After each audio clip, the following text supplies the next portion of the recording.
Malaysian 370, contact Ho Chi Minh 120.9. Good night. Good night, Malaysian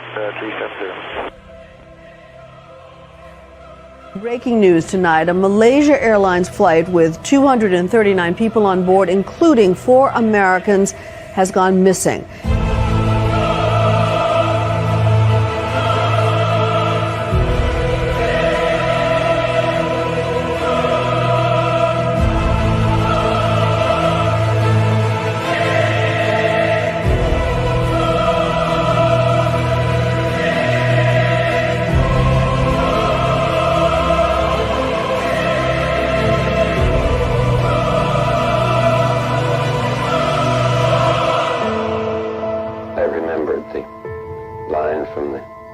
Scripture, the Bhagavad Gita, Vishnu is trying to persuade the prince that he should do his duty, and to impress him takes on his multi-armed form and says, "Now I am become death, the destroyer of worlds."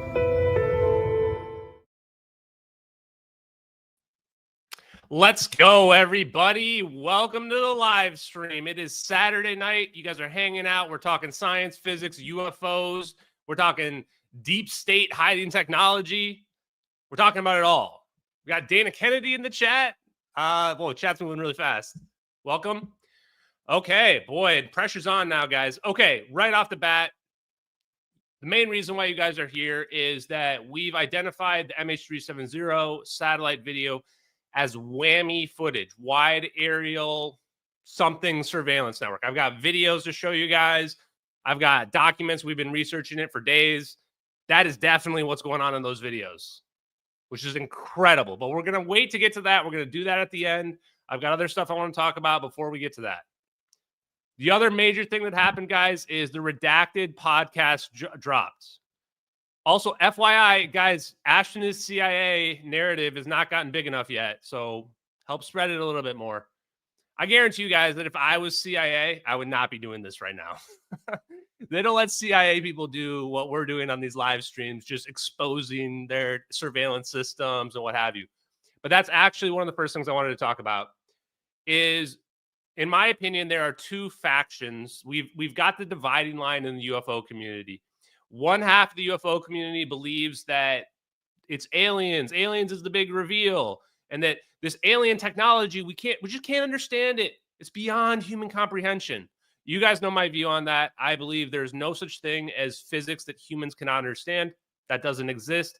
I think that those people are hiding the true technology that they know that we've developed. And that technology is free energy, plasmoids, warp drive, wormholes, teleportation, all of the above. And if you guys have been watching this whole time, then you know that we've researched all the scientists, Black Project engineers, the physics papers that show it, that prove that that's the case, that that's what's really going on here. There's one specifically I want to show, just because we have Dana in the chat. One of the biggest ones, most mind-blowing ones, is that when you look at the MH370 videos, let me just pull it up again real quick for us. Where is it? Oh, boy. You know, I have so many videos now. I need a better sorting mechanism, chat. I need a better sorting mechanism. For some reason, all of them aren't showing up. Oh, here it is. Okay. Let's check out this view. Okay, so let's watch this. When we're watching this video here, this is the WAMI footage that we're talking about. Now, do you guys know why there are satellite coordinates in the bottom right here? These satellite coordinates, that's the relay satellite. That's what's going on here. This is the relay satellite. This WAMI footage is pulling data from multiple systems and integrating it together. And they're using the satellites to beam all the information, and then they're beaming that to ground-based computers. And then this actually is technically CGI. This is technically CGI. It's just real. It's real what you're seeing.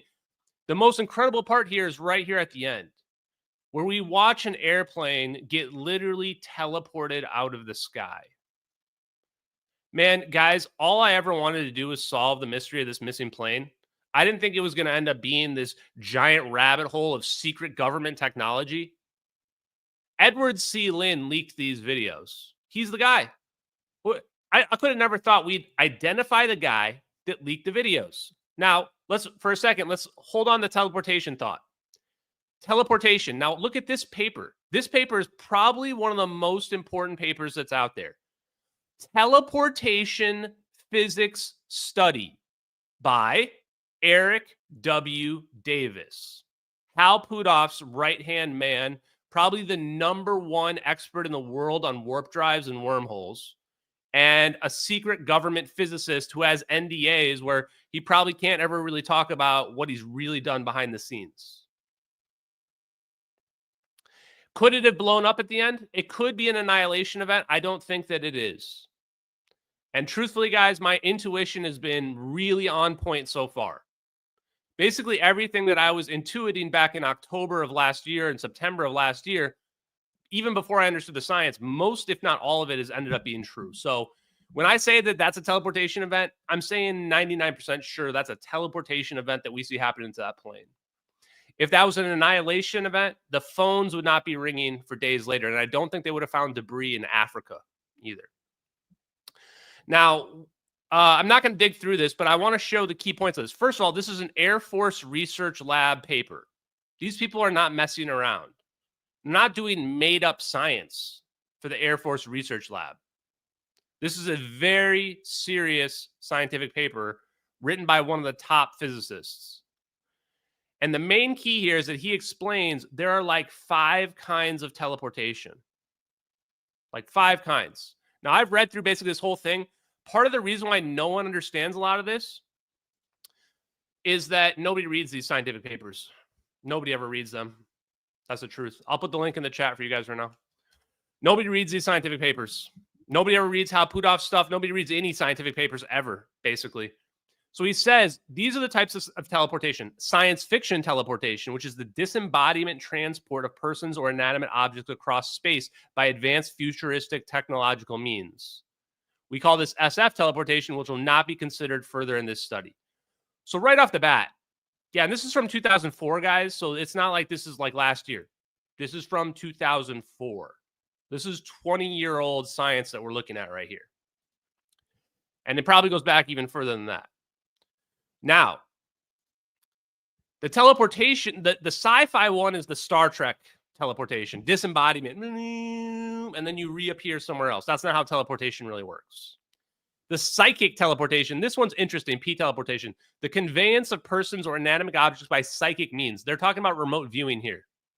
They're talking about remote viewing, which is interesting because it's not beyond the realm of possibility, assuming there is an ether and that all points in space and time are connected. The next one, VM teleportation, this is the spicy one. This is where it gets spicy, chat. Engineering the vacuum or space-time metric. The conveyance of persons or inanimate objects across space by altering the properties of the space-time vacuum or by altering the space-time metric, aka geometry. We call this VM teleportation. So what are we talking about with MH370? We're talking about VM teleportation. And since we're talking about teleportation, since a lot of the people in the chat, I've honestly just started ignoring these questions about where are the people, where did it go? You guys understand we're looking at a teleportation event on a video. It could theoretically be anywhere. There is literally no way that anyone could ever be certain about what happened to those people unless you're staring at one of them or their dead bodies. There's no way to know. And it's not necessary to prove the case. Like I say to people, if you watch somebody getting murdered on a video, it doesn't matter where the body is. It doesn't matter where they hid the body. When you sit there going, where's the body though? Where's the body though? You don't care about that. The important part is we have teleportation and they used it on an airplane. Where did the people go? Who cares? Who cares? Like everybody just wants a closed story and I get that, but we don't have that.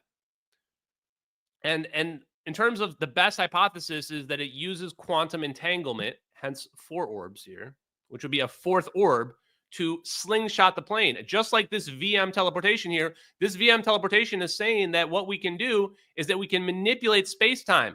It's like a wrinkle in time. Do I have a piece of paper? I do. Hopefully this isn't an NDA or something. Okay.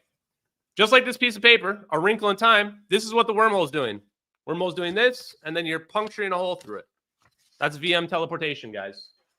Very real. It's a mathematical solution to Einstein's general relativity, and warp drives are based on the same exact concept, manipulating the 0-point energy. Okay, last two. Quantum entanglement, the disembodiment transport of a quantum state of a system and its correlations across space to another time, where the system refers to any single or collective particles. This has already been proven. Quantum teleportation has already been proven. There's actually records for who has the furthest quantum teleportation at the moment. We call it non-locality. It arose from the double slit experiment in physics. And then the last one is exotic teleportation, the conveyance of persons or inanimate objects by transport through extra spatial dimensions or parallel universes. Now, this is one where I'm not really on board with this. I'm not going to believe in parallel universes until I see a parallel universe, or somebody comes until you see twirly mustache Ashton, Bizarro Ashton. I don't believe in parallel universes until that point. Could be real, but for me, as somebody who's generally pretty skeptic and grounded in the science, until I actually see that Bizarro universe, we don't need it. We only need 5 dimensions, 3 spatial dimensions, 1 time dimension, and then the ether of energy that's at the quantum level. That's it. Just 5. Let's see. Was there another question here? How do you figure out where you're going when you teleport? I think we just explained it. The fourth orb, right? So just like this rubber band, when I let go on one side, the location is right here. Presumably quantum teleportation, they quantum entanglement. You quantum entangle your plasma orbs. So you have 3 orbs over here, right? Surrounding your plane, 3 orbs. And then you have your 4th orb over here. Like that. That's how you would do it. Now, can I say for sure? No, because I don't have 2 videos on the other side watching a plane appear out of nowhere. But presumably there's actually those videos might exist out there. Okay, so I wanted to show that first. Now, next thing I want to do is I want to tell you what scares me about this. For people that are new to this, yes, that is why they call me 4 Orbs. That's actually, and it's a fun name. I like it. Oh, by the way, let's go to this next. Just take notes so I don't forget. Shirts are now being sold. Joe, quick disclaimer. I am not profiting off these shirts. At least not yet. I'll let you know if I do end up profiting off them. But the same people that made the sign, they've made shirts. They've been talking to me about the shirts. And I vetoed one design that I thought was a little poor taste. Because, again, 239 people disappeared. We have to remember their families, like the lives that were lost needlessly. So I don't want to do anything that's in poor taste. But these shirts are great. I will post a link, and I'll probably post it in the description here as well. Sorry, I want to do the first one. My brother's going to make me give him this shirt, so you guys need to you guys have to appreciate it now. He was like going to steal it from me before I even got to show you guys.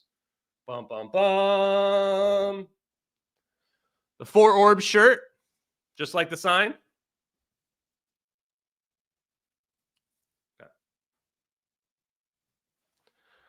Okay, shirt number 1.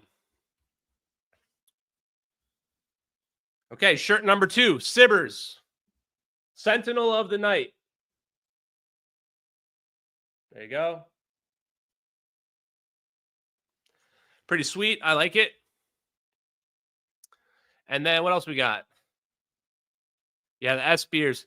And then the third one, these are the only 3 that we have for now, but I think some are going to be, we're going to make some more as well, probably. This one. MH370 being warped away.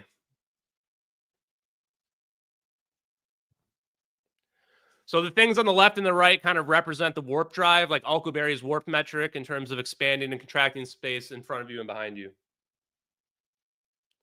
And then you got the 3 orbs. Yeah, I think they're all actually really good. Really good. I don't really want to give any of them to my brother. I kind of want to just keep them. So they sent me these as like prototypes. And I said, okay, let's do it. You know, I'll promote it. I'll probably put the links in my YouTube so that people can see them all the time. And yeah, for now, I'm not getting anything off of it. I don't really care about making money off t-shirts, but you know, in the future, if people are buying them and they're doing well, I guess I technically reserve the right for the trademarks or something. Sure, whatever. Okay, sweet. So I hope you guys like those. I will put the link in the chat. Actually, I think I might have it right now. Hold on. There we go. Okay, here it is. I'll put the link in the chat right now so I don't forget, and then I'll add it to the description after for you guys. Let me make sure this works. Yeah. Oh, what's it? There's another one. X marks the spot. Oh, okay. There's another one that I haven't seen called X marks the spot that links to Diego Garcia. Looks fine. So there you go, guys. Feel free to buy 4 orb shirts if that's your thing. And if not, don't worry about it. Okay. Next thing.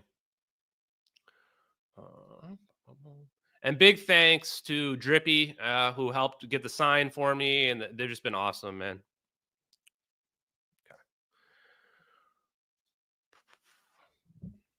Okay, so the MH370 case. What scares me the most about it, after realizing that this footage is WAMI, and I guess I will kind of answer this, like, what do you do before this? I actually still have a normal job. I'm on vacation right now, Christmas vacation and New Year's vacation. But I have a normal job that I've been doing for 20 years, healthcare IT, not very fancy, IT type stuff. I've always loved science, mystery, etc. I'll do the super chats in a second as well. And when I saw these videos, I just realized quickly that this was our best chance ever to get real disclosure, whatever that meant. I had no idea what that meant before all of this. What does disclosure even mean? I thought, is it aliens? Is it advanced technology? And over the last 18 months, I've come to the conclusion that it's all about the technology. It's all about free energy. That's the big reveal. That's the man behind the curtain, free energy. Free energy for the world. And free energy is a misnomer, as you guys heard me say on Clayton Morris. The Redacted podcast dropped today. Check it out if you haven't seen it. It's a misnomer, but it's similar to windmill, how a windmill pulls the wind and turns that into energy. The same idea there is you can have a 0-point energy tap. And then so I got into this and I realized this is our best bet for UFO disclosure that we'll ever possibly get in our lives. These types of videos, like the MH370 videos, they don't leak often, if ever. Something like this that we're looking at here, the reason why you've never seen anything like this is because if somebody leaks this, you're going to prison. You're going to prison at best. You might literally just be killed for leaking something like this. I keep saying this and people don't believe me. This is the most powerful super weapon the United States has. At least the technology is going on here. This is the most powerful super weapon they have. So this stuff doesn't come along very often. I'll show the other clip I have here as well. The zap. Footage like this, 2 different angles, both clearly military. This was leaked with intention. The person that leaked this footage leaked it with intention. They wanted the world to know the truth. And more, when we listen to the UFO community, we've learned that they do have full motion video surveillance. And they have it of UFOs. They have a whole repository of it. This is one of those videos. The problem with this video, guys, this is too much. This is way too much. Look at what we're looking here. This isn't just like orbs flying around and teleporting away. This is orbs disappearing a real civilian airliner that has been missing for 10 years. The problem with those videos is that's MH370 on the videos, and that plane disappeared 10 years ago, and nobody's ever been able to solve the case. That's the problem with the videos, is that the videos are implicating the United States military in an operation. And that's exactly what happened to MH370. The United States unambiguously covered up what happened on the plane. There's no doubt whatsoever that the United States knows what happened to the plane. And the fact they haven't revealed they know tells us that they're complicit in the cover-up. And then the only question is, what are they covering up? Well, when you look at those videos, it's pretty damn clear. When you look at the MH370 videos, it's very, very clear what they're covering up. Where is it? I thought I had a better clip of it, but I'll skip ahead to the part that I want to show you. I mean, this part right here, when they zoom in, this thermal video, without this thermal video, we would not have been able to solve any of this. The WAMI footage one, the satellite one, that video, we wouldn't have learned enough about. We would just say they just annihilated the plane. Right here, I mean, look at the heat signatures on these orbs. They're literally showing us that cold fusion is real.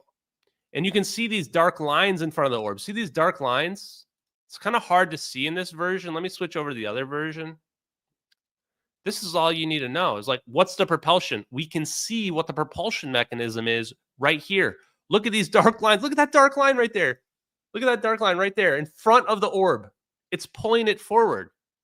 It's creating its own geodesic, its own gravity path. These videos are literally too much. And I've said this going back a year, but for the people that are new and just watch Redacted or whatever, these videos are too much. This implicates the United States government in the biggest conspiracy of all time. Of all time. Just stealing an airliner and covering it up wouldn't even, probably not even be in the top 10 of worst things they've ever done. But hiding free energy and gravity manipulation from the world, where like literally we could be living in Star Trek, that is number one worst conspiracy ever. By far. By far. The amount of lives that have been lost for no reason on this planet, the amount of suffering happening for no reason on this planet because of hiding cold fusion, free energy, absolutely unbelievable. And I'll do the super chats in a second, but there's one more thing I want to say. There are a lot of people, anybody that's ever worked in intelligence, anybody that's ever been exposed to WAMI footage, this wide area footage, integrating all these systems together and producing this computer playback, they know instantly that the MH370 videos are real. They know instantly. How do I know that? Because I would know instantly. If I had been exposed to anything that looked like this in the intelligence community at any point in time, I would know what I'm looking at here is 100% legit and that nobody could have faked it. There's no hoaxer, there's no bored children or whatever people think that are making footage that looks like this. This is quite literally spy surveillance capabilities. And we're going to dig into them in a little bit here. That's what scares me the most. The number of people that know these videos are real and they are freaking out and they are being silent about it. And those people include Luis Elizondo of the UFO community. There is no way he doesn't know that footage is real. No way in hell. I wouldn't believe it if he tried to tell me. So when he goes out there and he's on interviews and people ask him directly about the footage and he's like, well, some people tell me they're real or not. He's 100% lying. He knows that footage is real. No question, no doubt. He knows it's real. Anybody that's been exposed to that footage is going to know it's real. And we know that from the people in the comments that have been replying saying, yes, I've worked on these systems. That's obviously real.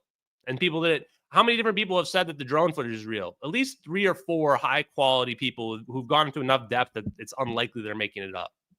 That have said, like, one person even knew how they built the cameras. And they're like, yeah, the way the camera is working on the drone video, 100% real. No chance it's fake. Absolutely wild. So this is what scares me about this whole thing. The number of people lying about this stuff is through the roof. It's so hard to trust anyone. How do you get the real story of what's going on? Plus, you have a lot of people as well that are like, well,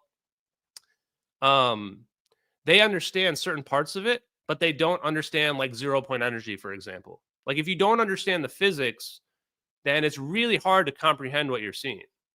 So I do think there are some people out there that literally believe that, oh, yes, 0-point energy is a real thing, but they also have been brainwashed into thinking like, oh, you can't extract it. There's nothing useful you can do from it. Like most mainstream physicists. And for the record, anyone mad that I'm being called a physicist?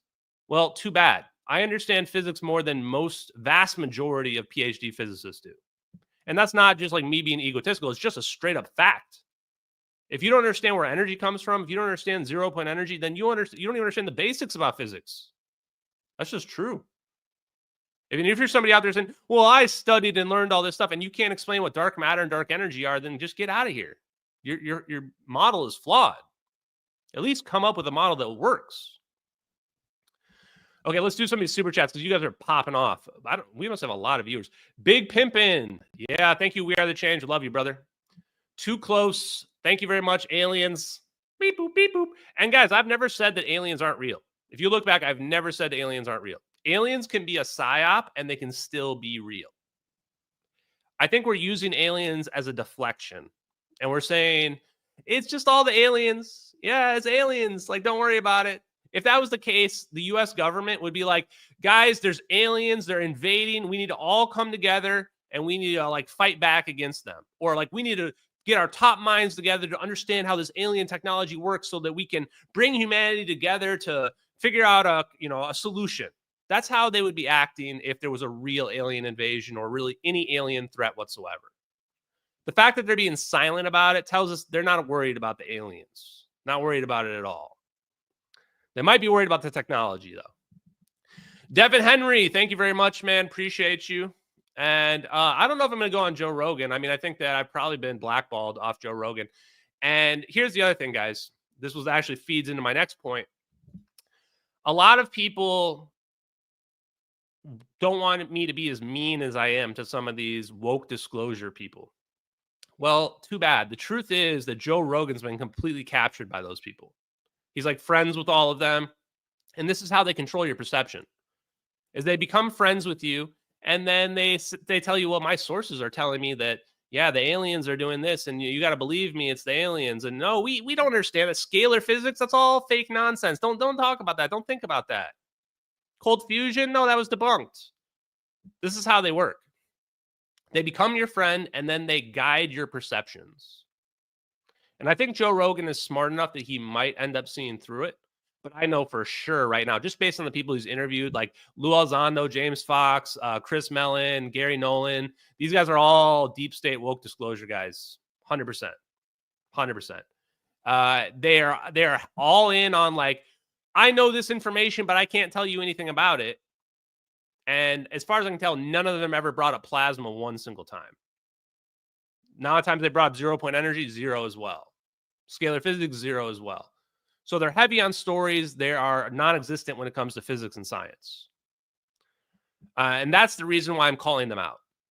I'm calling them out. And if they are not cowards, then they should have a debate over this. We should be debating whether or not the aliens are the big deal or whether or not free energy is the big deal.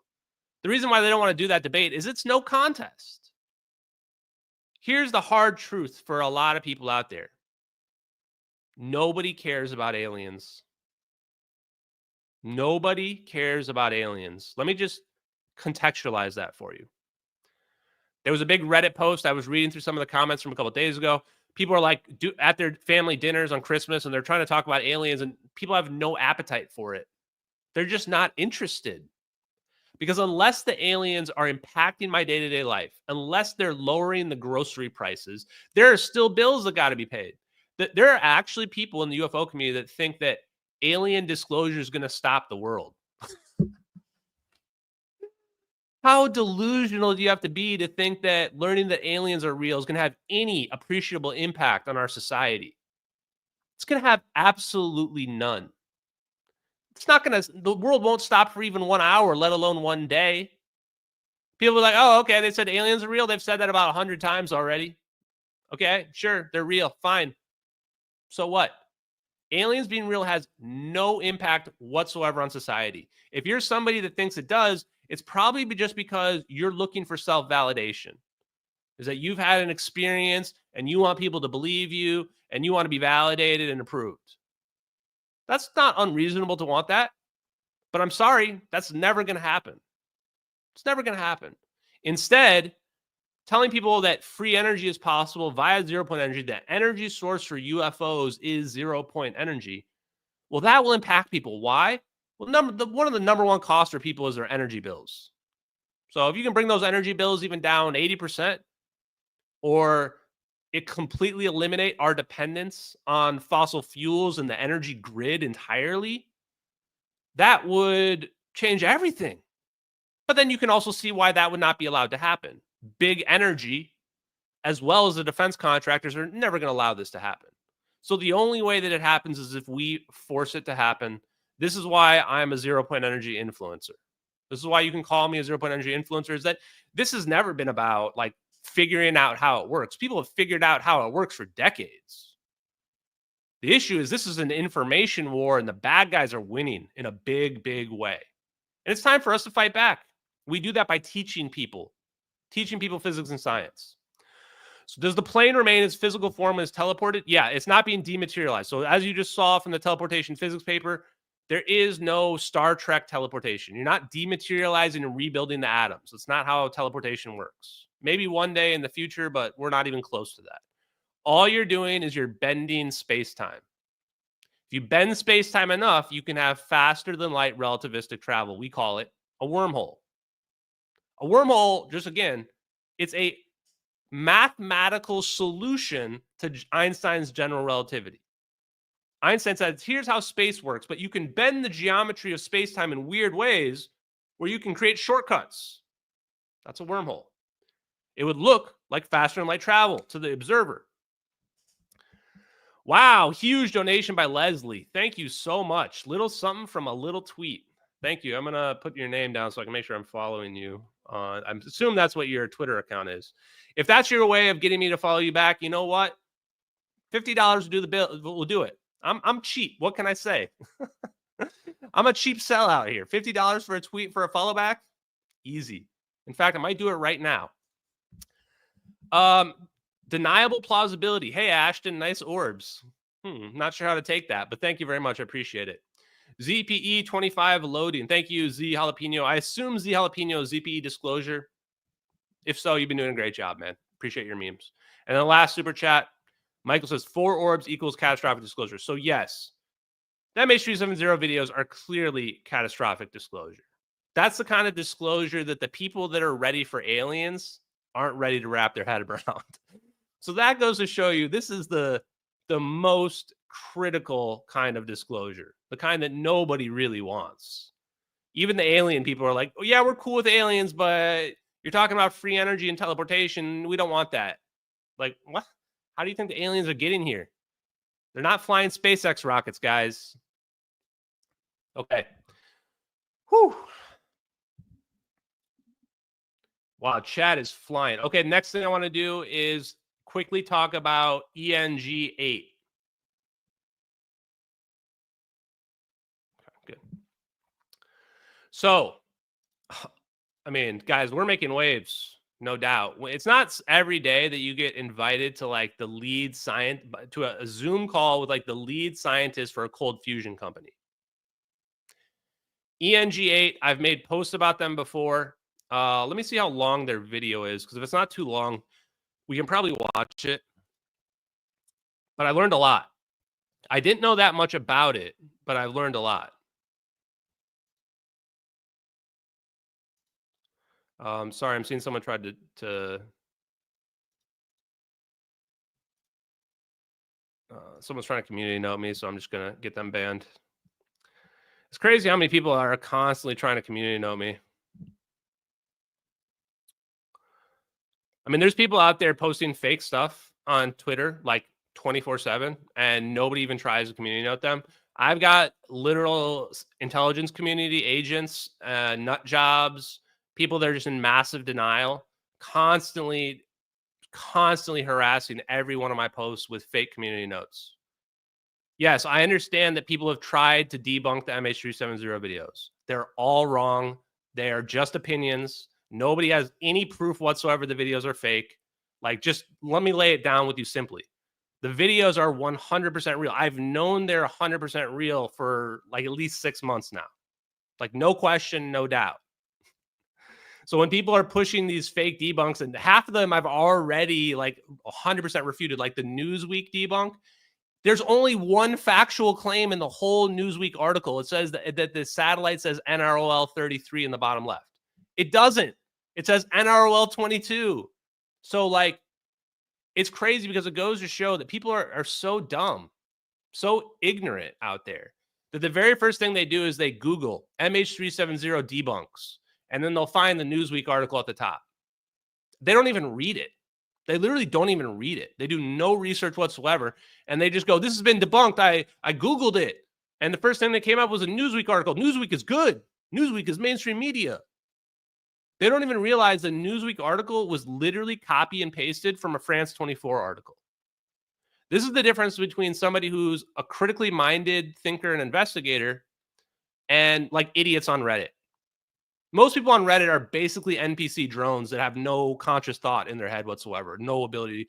Like, actually, I think like 50% of people or something like that don't have an inner monologue. Like, that's what we're dealing with. So I'm not trying to upset you. I'm just telling you the truth. And the reality is these people need to wake up. They need to wake up. They've been getting lied to by every single authority in their entire lives. The government is lying. The media is lying. The Newsweek put a fake article out, completely fake article that they copied from somewhere else, just literally copy and pasted it. It's plagiarism. It's wrong. Like, what more do you want me to say? Academia is lying to you as well. Academia is like, if you think that academia and PhD physicists means anything, then I'm sorry to tell you, but you've been completely misled. You should stop putting your trust in experts and start thinking for yourself. Okay. The ENG8 thing, though, is wild. I did not expect to be invited. First of all, they invited me onto a call. Let's see how long this is. Oh, it's only 3 minutes. I'm going to play the video. I'm going to give you a little context. They invited me onto their investor call, their open investor call, but I had other stuff going on and I couldn't join it. So then actually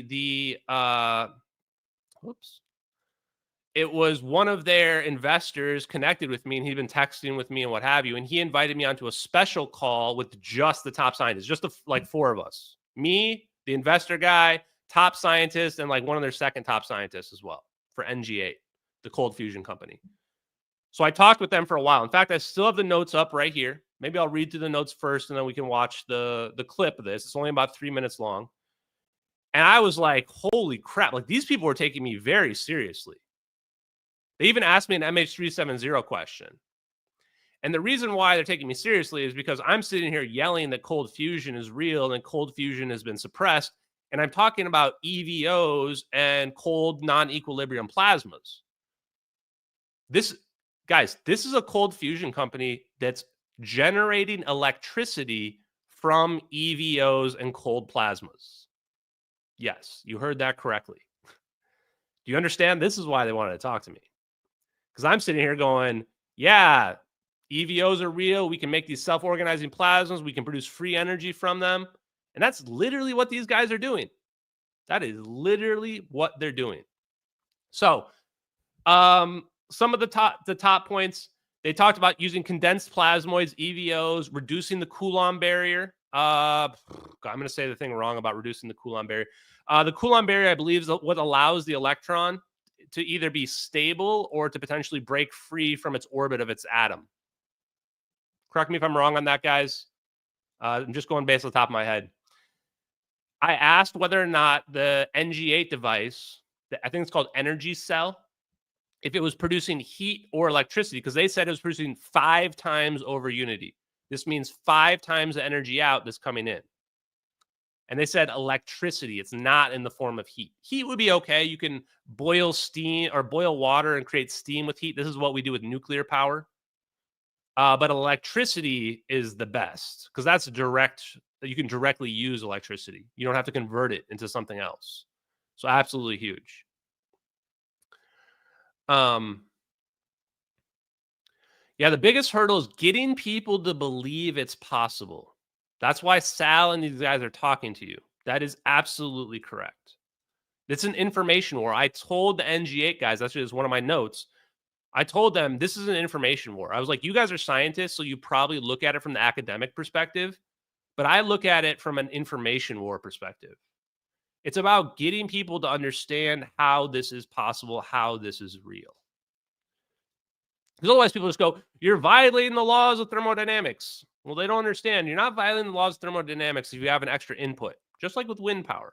So these guys call themselves alternative energy. They're trying to raise 3 million pounds, which is roughly $4 million US, to produce a 100 kilowatt reactor that can run for 8 hours continuously. Now, a lot of people, when I posted, said, why the current prototype they have only runs for about 1 to 2 hours. And it can produce, I think, between 2 and 3 times, or actually they said 5 times, but there seems to be, it's one of the issues is they don't quite have the power output stabilized. So it kind of changes a little bit. And they were hoping that AI might be able to help out and AI could stabilize the power output so that it's more consistent. And the idea of this device, this 100 kilowatt device that they would produce, would be for industrial purposes, like washing machines and things like that. And that, you know, if they're running these washing machines at an industrial washing machine place for 8 hours, this would be a good device for it. And the cost savings is also roughly 80%. 80% cost savings compared to solar and wind, which are the cheapest right now. So the cost savings, I might be wrong on that being the cheapest, but the cost savings is huge. And the idea would be they would sell this device, they would take the profits from it, and then they would use that profits to build more devices as well. So I thought that was interesting. They've had multiple independent reviews, but there was some drama over UI. I don't know what that stands for. Somebody that reviewed their thing, and they weren't happy the way they got portrayed. And I think this clip we're about to play, whatever. There's no danger. There's no ionizing radiation coming from the ENG8 device. When it comes in terms of what's the fuel for the ENG8 device, it's just air. Just actually, there's enough hydrogen in the air that they can produce the plasma just putting air into it. I asked specifically how it works. You guys already know. They use a counter-rotating toroidal effect or a vortex effect, and they create a pinch in their plasma is how they're doing it. So yes, it uses the pinch effect for cold fusion combined with counter-rotating vortices. And that was huge to hear because, guys, I had speculated several months ago that we don't even need to pump in a gas. You can actually just use the air all around us because the air has hydrogen in it.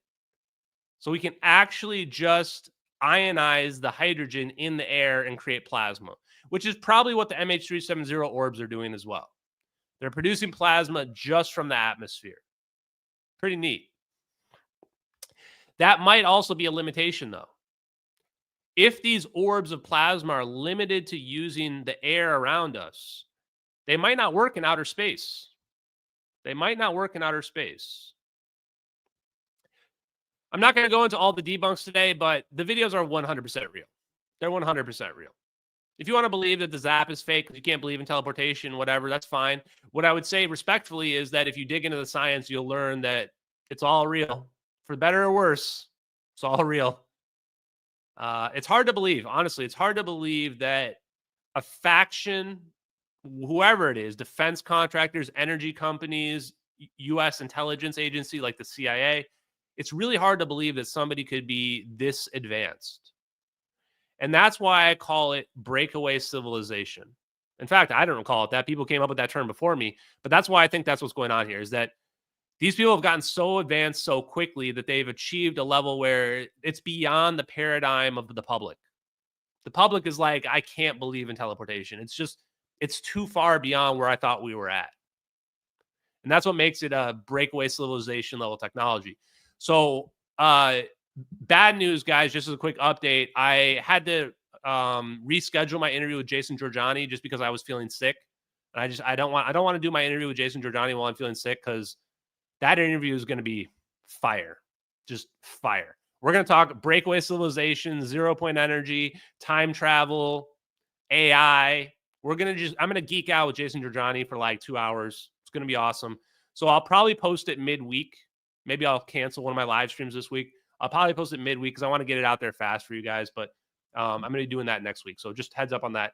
Okay, last couple things on the ENG8. It's super cavitating on the cathode. I know that my boy, where's Big Pooh in the chat? Hermes. He'll understand what that means. Super cavitation. So cavitation's like the little mantis shrimp punching in the water. It creates a cavitation effect, a collapse. So that's the same idea as cold fusion, is that instead of heating up your plasma and just being like, oh, we give it enough energy and things will start to fuse together. That's hot fusion. That's stupid. That's the old and busted way of fusion. The smart way of doing fusion is just not using heat, but using pressure. Like with the bubble collapse, of course, things are coming together very fast. And with your vortex, you're basically forcing things to come together in your plasma. But you're doing it without heat. You're doing it any other way other than heat. That's what cold fusion is. And yes, sonoluminescence is a version of this.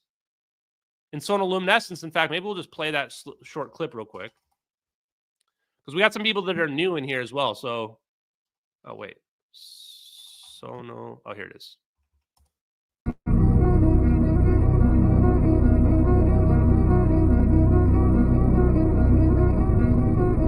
That's cavitation. If you don't understand what cavitation is, you're looking at it. The bubble is collapsing. I think I have another one. Hold on. Might have to skip ahead. Let's just mute that. There's your star in the jar. Literally, sound waves through water creates a cavitation bubble. And we see this is a 100% proven experiment. This is just one of many proven, repeatable experiments that exist out there that physics just cannot explain. And they don't even try. They're like, yeah, they just don't even try. When you look at the world from a 0-point energy perspective, it's simple to understand what's going on here. You're creating a 0-point energy tap. And it tells us we don't even have to use electromagnetic waves. Sound can achieve this. It's really just about pressure. Sound waves can achieve anti-gravity as well. We wouldn't recognize it in anti-gravity, but you would see it because you can see stuff just floating in the sky. So there you go. Sonoluminescence. There it is. The maintenance. So the maintenance for the ENG device is just some spark plugs, possibly like once a year or something like that. So that was nice. So to me, it seemed like the big takeaways were it's producing electricity, it's producing over unity.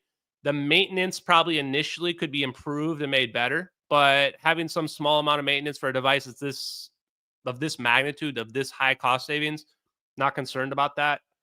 And then getting the energy to be coming out consistently at the same rate. That's a pretty big issue, but real.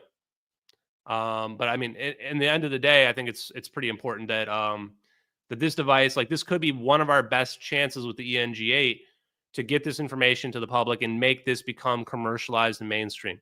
And the moment it does, it will end up taking off. And a lot of people will probably make a lot of money, honestly. But I think that we're going to wait for the gatekeepers like the energy, big energy, et cetera, to allow it to come out. And then the moment, what you're going to find, let me make a prediction right here, guys. You're going to find that the moment like this ENG8 thing comes out, like the big energy companies are going to already have competing products like ready to go.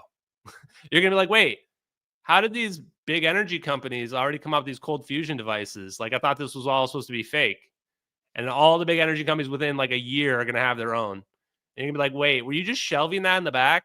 Like, did you just have that in like a basement somewhere and you just weren't telling anybody about it because you were making way too much money off of oil? Okay, so let's see. Anything else? The last bit was they invited me out to Portugal to see their lab. They even offered to pay for my flight. I was like, damn. So they were, and I even told them like, hey, you guys know you're playing with fire here. Literally and metaphorically.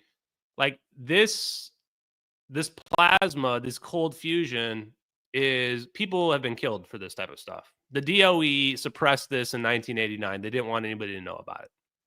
Maybe we've achieved a level now where it's allowed to come out. But I told them like, this is serious. You guys should be ready. And if they fly under the radar, it might be fine. My other criticism is that I was watching their open investor call because the Bob Greenier posted the video. It's on my Twitter feed if you guys want to check it out. And they need way better production quality. My goodness, guys. These guys don't understand social media. And this is a big thing. So maybe this is why they wanted me to help out. They need to get some close-ups of this plasma, man. Like, I'm looking at the video. In fact, let me see if I can pull it up. Because I want you guys, like, for a second or so, I saw it. Oh, yeah. Well, I'll just show you this. This will actually make more sense now that I think about it, if I show you this. So you could see in the investor call this, like, plasma going on, but it was, like, really small, and it was on this, like, small screen on the side. I'm like, I've been saying the name of the company, guys, ENG8.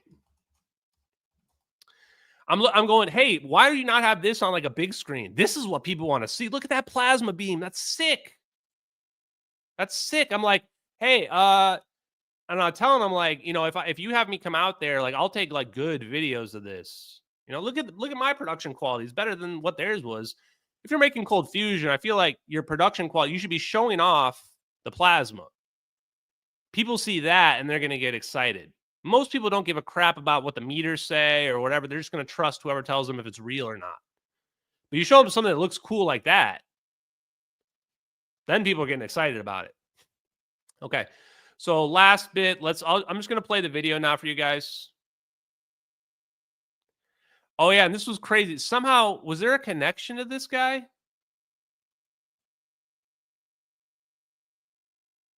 I can't remember if one of their scientists was a Russian guy that was connected to the EM drive. I think that's how I found out about this company. I don't even remember how I found out about this company.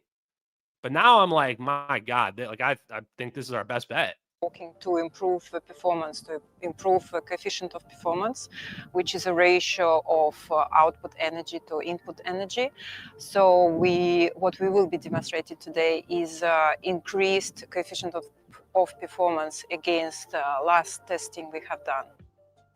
I spent all my life in nuclear energy research. After 20 years, I wanted to find a much better solution than high power density nuclear power stations, which cost a nation.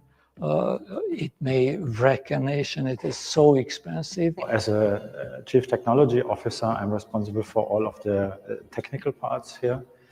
And as such, I'm observing the validation and also check that everything goes right, because validation for us is extremely important. We've got a Hungarian laboratory now, so it's great to have some of the Hungarian team here. As a nuclear engineer, I was always interested in the best possible solution which we should give to the public. I'm an independent scientist, but also I'm an administrator on NENR Forum, which is probably the world's #1 site now for people who are interested in low energy nuclear. Oh, that's NENR Forum. Okay, so NENR reaction. Forum, that's where people are talking about this stuff. There's like a website called NENR Forum. It's a very interesting device, and it's based on the idea of plasmoid science, also known as EVOs, which has a pedigree dating right back to the 1950s, when an American who had worked on the Manhattan Project started to look at what he called condensed plasmoids, which are toroidal structures composed almost entirely of electrons. They are compact charges containing millions of electrons. Possibly as high, it was postulated, as Avogadro's number, which is 10 to the 27 electrons, 10 followed by 27 zeros. So you can see that's a large, complex structure. Their effects in order to catalyze fusion were discovered well before the First World War. There was no clue how to generate them. And this is what we did with my colleagues. We put together the pieces of the puzzles, and provided we got enough funding, we shall be able to drive with extremely cheap electricity the whole world. We calculate the Q value based on the output to input ratio. A couple of weeks ago, we were looking at the result of a reaction, which is transmutation of elements. What we're trying to do is to create a metal matrix where the hydrogen can be going and other ions can be forming. Okay, so those guys are also, I forgot one of the other things is that they're actually doing real transmutation as well. Like they were unambiguously like, this is also transmuting elements, by the way. The reason why the reactor can go for a little bit is that it overloads, or it literally starts to eat itself, so to speak. So there are ways that they can improve it now. But this is, I think, the closest we're going to get. If you guys listen to that and you've been watching me, you should probably be getting really excited because, wow. EVOs, condensed charge physics. This is where I keep telling everybody, Lynn McTaggart's book, The Field, in there on page 30, I think it is. God, do I have the page memorized? Literally says that Ken Shoulders, who is the father of EVOs, and Hal Puthoff, who are partners on the project, the Pentagon gave condensed charge technology, what we were just listening to right there, what they just said, condensed charge. They gave it the third highest priority in the early 90s, only behind the B-2 bomber and optical computing. And then the third one was condensed charge, like physics or whatever they're calling it. And then it got upgraded the next year to the second highest priority. Those guys are in danger. I'm not going to beat around the bush. Those guys are straight up in danger. Like, the big worry I have is, are they even going to be allowed to go to market? The thing that scares me the most is this, guys. Just like with the letter to Ashton Forbes. Where is it? What the heck? Where is it? Did you convince Hezbollah to companies over shell companies who affect the supply chain to our favor? We create a pretend world. We are a global production company. We write the screenplay. We're the directors. We're the producers. We're the main actors. And the world is our stage. That scares me more than anything. But that was a Mossad whistleblower talking about how they were able to put the explosives in the lithium-ion batteries that blew up Hamas. They literally said, how do we do it? Well, we bought all the companies. We created a script. We created a play. And we let that play out. Just like a production company with the producers and the actors.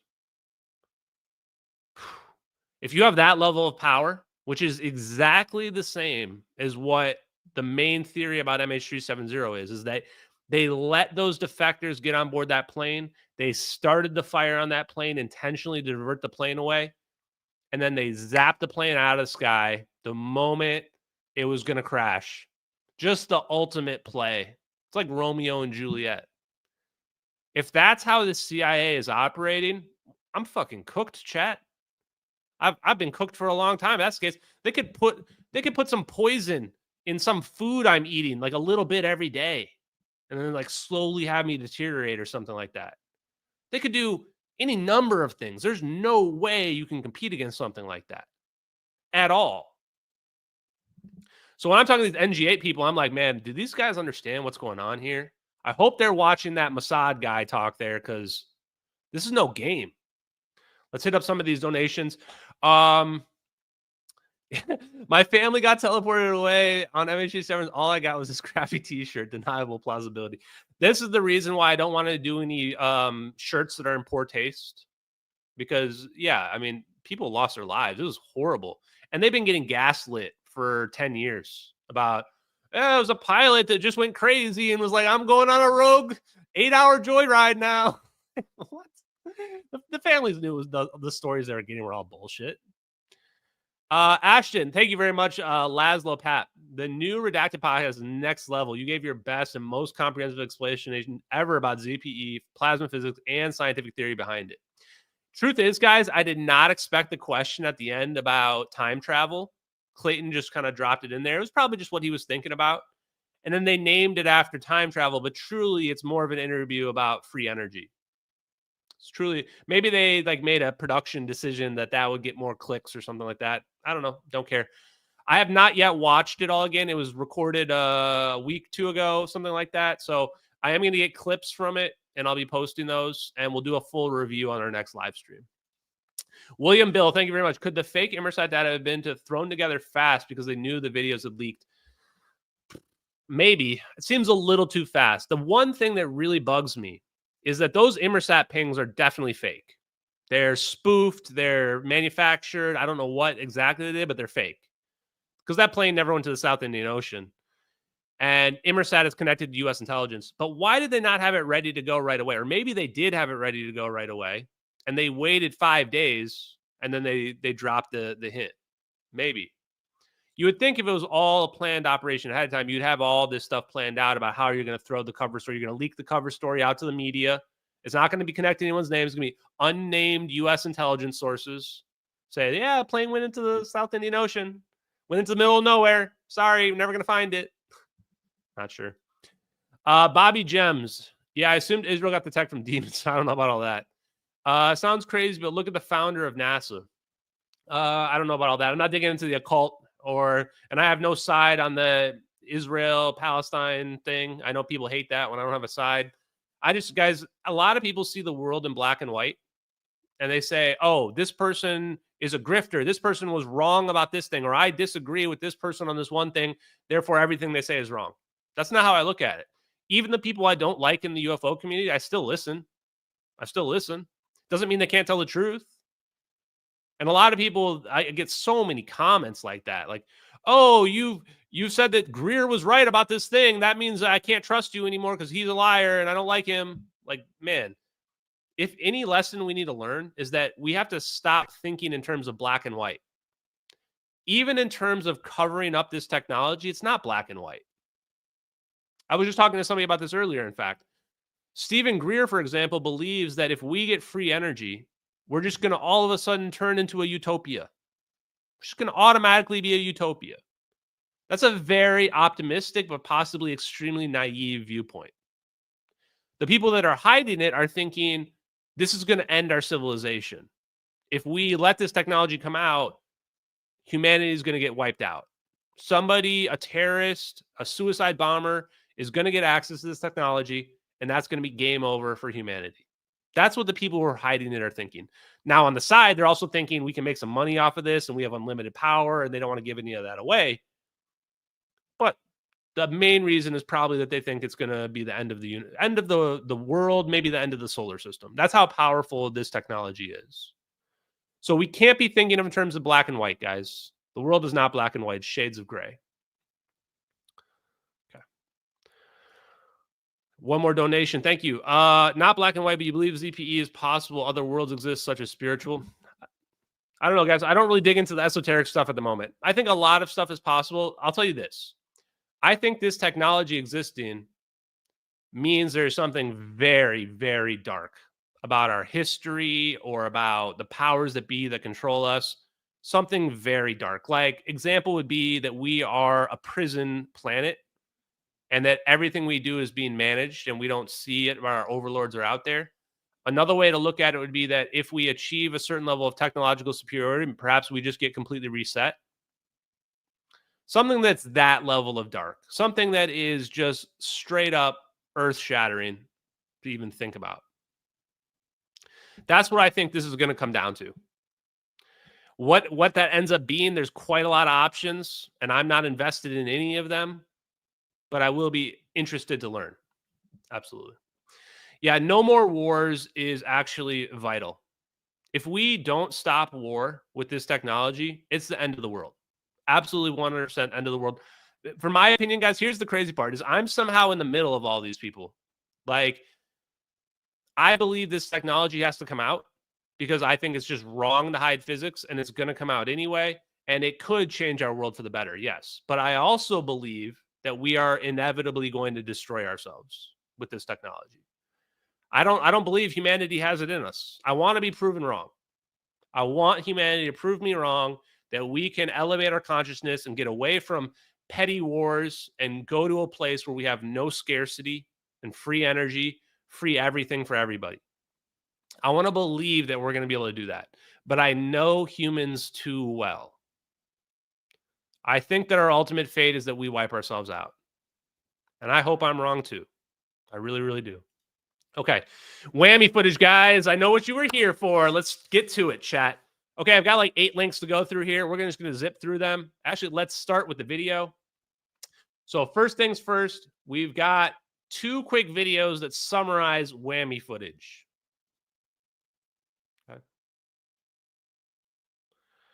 Okay, so a lot of people are like, what is WAMI footage? What does that mean?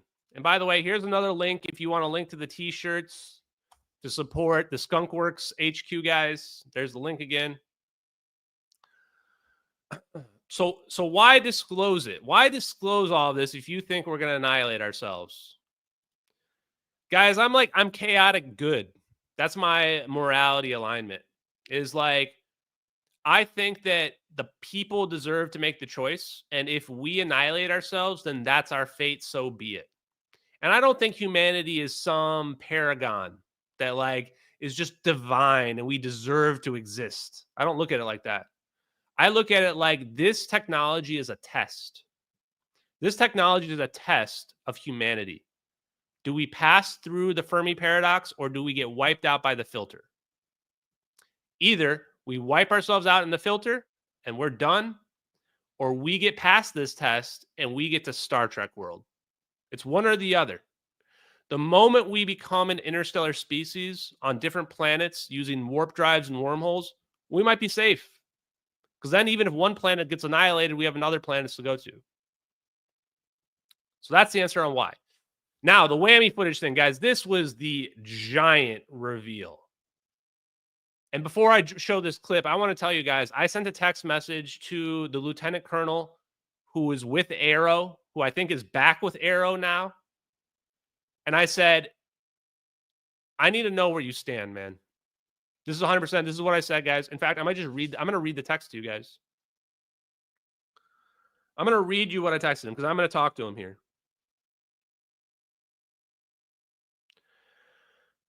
I said, please let me know when you're back with Arrow. I might have been wrong about the satellite video. I said, it looks like it's WAMI footage. The frame rate and the panning being done by the screen recording proves it. Navy uses it for operations. Edward C. Lynn was flying spy planes for the Navy. I find it hard to believe someone in your position in the intelligence community can't tell these videos are real classified military systems instantly. Surely you've been exposed to WAMI footage in your career. I want to know what side of this thing you're on. If you're on the side of the people, then confirm the footage is consistent with real military capabilities. That will expose the biggest cover-up in human history. So what scares me is that many people have been exposed to WAMI footage. And the intelligence community, the people like the Arrow people, they have to know what it looks like. They have to know exactly what it looks like. So when they're looking at this MH370 video, they have to know instantly that video is real. Like instantly. Nobody knows what this footage should look like. So they're looking at this. They've got to know this is 100% real video. There's no student that knows what this should even look like. This means there's only 2 possibilities. Either this footage is real or it was fabricated by United States intelligence agencies. Those are the only possibilities. So when I'm listening to an Arrow guy who's telling me he has all these classifications that he can go review all this stuff, he's had to know what WAMI footage looks like. So why is he playing dumb with me about these videos? Why are so many people playing dumb with me about the videos? The answer is they know the videos are real and the implications are too massive. So at the end of the day, then the question is, what side are you on? Which side are you on? That's the only question. We know the footage is real. The question is, are you on the side of disclosure and giving this technology and this information to the public? Or are you on the side of protecting national security, like Lou Elizondo is? Lou Elizondo won't talk about the technology or what it's capable of because he's protecting national security. Which side are you on? Because I've made my choice. I'm not on the side of protecting national security. If they wanted me to be on the side of protecting national security, they should have reached out to me a year ago and told me nicely with my Scarlett Johansson clone and or my $10 million to stop talking about it. And you know what? I would have gone, yeah, this technology is probably going to lead to the end of the world. So I'll take the $10 million, my ScarJo clone. And you know what? I'm just going to go live my life in peace. I'm going to go find a homestead somewhere out in the country. And I'm just going to ignore all the crazy bullshit that's happening in the world. That's what I would have done. But instead, the intelligence community, the government didn't reach out to me. They underestimated me. They thought there's no way anyone will ever believe this guy. No one will ever host him. We'll make sure the mainstream media never talks about his story. And that's what they've done. And they thought, well, it'll just go away like everybody else's did. Well, you know what?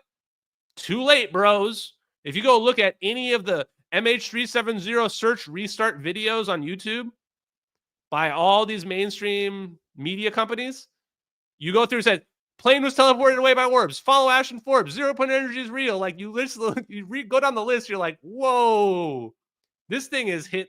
Like we've hit like massive. What is it? I don't know. We've hit the zeitgeist. We have pushed through the boundaries at this point. It's actually incredible, guys.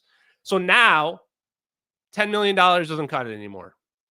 Now that I know all these defense contractors and energy companies are hiding this shit as well, now I want $100 million and 2 ScarJo clones. One that has olive skin and one that has pale skin. You can clone people. You can make it happen. 2 ScarJo clones and $100 million. That's what it takes now. Oh, yeah. Critical mass. Thank you. We've hit critical mass. That was the word I was looking for. Critical mass. So we're laying it out there, guys. I always tell the truth. If you pull up with 2 ScarJo clones with 2 different skin tones and $100 million, I will say these videos are obviously just VFX or whatever the hell they want me to say. People will believe it. I'll say that Iranians really took the plane. People will believe it. That's just how dumb people are. And then the whole thing will go away. Otherwise, cold fusion, free energy, teleportation, it's coming. And we're going to be exposing these people like Avril Haines, for example. Avril Haines is the director of national intelligence. She knows. She was deputy CIA director under Obama. She knows. The crazy part is how many people know. How many people know what we did to MH370? Avril Haines knows. No question. People are like, Ashton, would you sell out? Yeah. Anybody that says they wouldn't sell out is a liar. It's just a matter of what your price point is. Of course I would sell out if that was the case. I mean, because I think that the world's going to be destroyed. So, yeah. Now, would I sell out on something like climate change or shots for cold viruses? No. Because, no, I would never sell out on something like that. But something where the world's going to be destroyed? Yeah, I might sell out for that. So hopefully John DeSouza is not upset because I said I would sell out. But in the same spirit, I would not. Okay. Let's see what we got here. We got some more donations. Was the time travel research or purely speculative? Time travel is... So time dilation is real, guys. 100% real. It's not a theory. It's experimentally proven. And this means that our rates of time do not flow at the same rate. They seem to flow at the same rate because we're all on planet Earth. And so we're experiencing the same amount of gravity. But if you change that, then your rate of time will flow differently. So imagine Earth is 10 times bigger. You're going to have a different rate of time than somebody who's on a small Earth with only one-tenth the amount of mass or a smaller amount of gravitational pull. Time dilation is proven. So time is actually a rate that you can change, like on a dial. So time travel is real because if my time is moving at a different rate than your time, then we're going to get out of sync, which means you could move up 100 years in the future and I might only move up 1 year. Now you're 100 years old and I'm only 1 year old. Time dilation. So time travel is real. It's a matter of understanding what time travel really means. The other aspect of time travel related to negative energy. the sea level energy, negative energy, is reverse entropy, going from disorganization to organization, or from organization back to disorganization. So entropy and reverse entropy. Actually, entropy is going from organization to disorganization, and then going from disorganization to organization would be reverse entropy, negative entropy. I do think it's possible that we will be able to live forever. And that's another form of time travel, is reversing your local clock. So the simplest example will be like a tumor. Imagine I have a tumor, but I'm going to hit that tumor with negative energy. Now that negative energy will reverse the rate or the age of the tumor, basically revert it back to its previous state. That's time travel. That's revert negative time. So I do think negative time is real. I think that we've looked at time travel all wrong. You're not going back to the 1950s. That's not happening. It's actually the opposite of that. The world is staying the same and you are changing. As opposed to, I'm going to stay the same, but I'm going to go back to the 1950s. Nope. Opposite. Hopefully that answers that question. Wow, 1,000 people are watching live. Oh boy, pressure's on, guys. Have Corridor Digital debunk it. VRO, don't sell out. Let the world go. Don't sell out. Let the world go down. Honestly, at this point, I think the reason why they haven't reached out is because they know I would probably just post it on social media. They know I would never really sell out. That's probably why they don't reach out to me. Is they're like, the moment the CIA reaches out to Ashton Forbes, like they're going to be like, Ashton's going to post that on his Twitter. The CIA reached out to him. Probably. Pretty funny, guys. Also, thank you guys for being in the chat. Now let's get to this WAMI video, okay? So what is WAMI footage? WAMI footage is taking multiple sources of data and it is connecting them, beaming them through satellites to ground-based computers, and then someone can log in or do a remote terminal session to those ground-based computers, and now they have full Google Earth video playback. Video playback. Like a DVR. Record, stream, turn off. This is why in the MH370 videos, it doesn't look like the satellite's moving. It could be using satellite data, but it might also be using other sources of data as well, like high altitude airplanes or other drones that might be in the area that might be cropped out of the satellite video. So this WAMI footage situation is way more complicated than what I thought we were capable of. But the information's been out there on the internet. It's been out there on the internet. Do I worry about honeypot scams? Of course I do. You know what? I'm kind of looking forward to the honeypot scams. Some girls want to sex me up to get information. Fine. What information are they going to get? Everything that I posted about is open source information. If some hot Russian chicks want to sleep with me and then ask me about 0-point energy, great. Where's the downside? I don't see any downside. Shit, honestly, can Putin or hey Z, some hot Asian chicks? I'm down. I'm 100% down. I don't know what people are afraid of. What am I afraid of? Afraid of getting sexed up too much? No, not afraid of that. So yeah, if they want a honeypot, let me. Should I post my number? My number's been doxed out there, guys. You guys have my number. If you want to honeypot me, just send me some naked pictures. Tell me where we're gonna meet. Have Putin fly you out to where I live, and we'll make it happen. You want me to teach you about EVOs and plasmoids? Sure, that's a great trade-off. Yeah, of course you have to play it safe when you're dealing with honeypots. I mean, but they could just poison me anytime they want. They want to give me an STD, no problem. We're not doing any, there's no OnlyFans tonight, guys. OnlyFans is only for special nights, everybody. I do want to say that it is somewhat surprising how many women find just boring science like attractive. It's quite a lot, actually.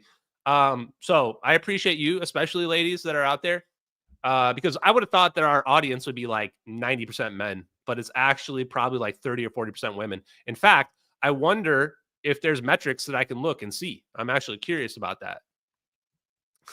Chaotic good. You're cracking me up. But I learned that there's a thing called sapiosexual. Is that what it's called? where women are like just attracted to the guy's mind.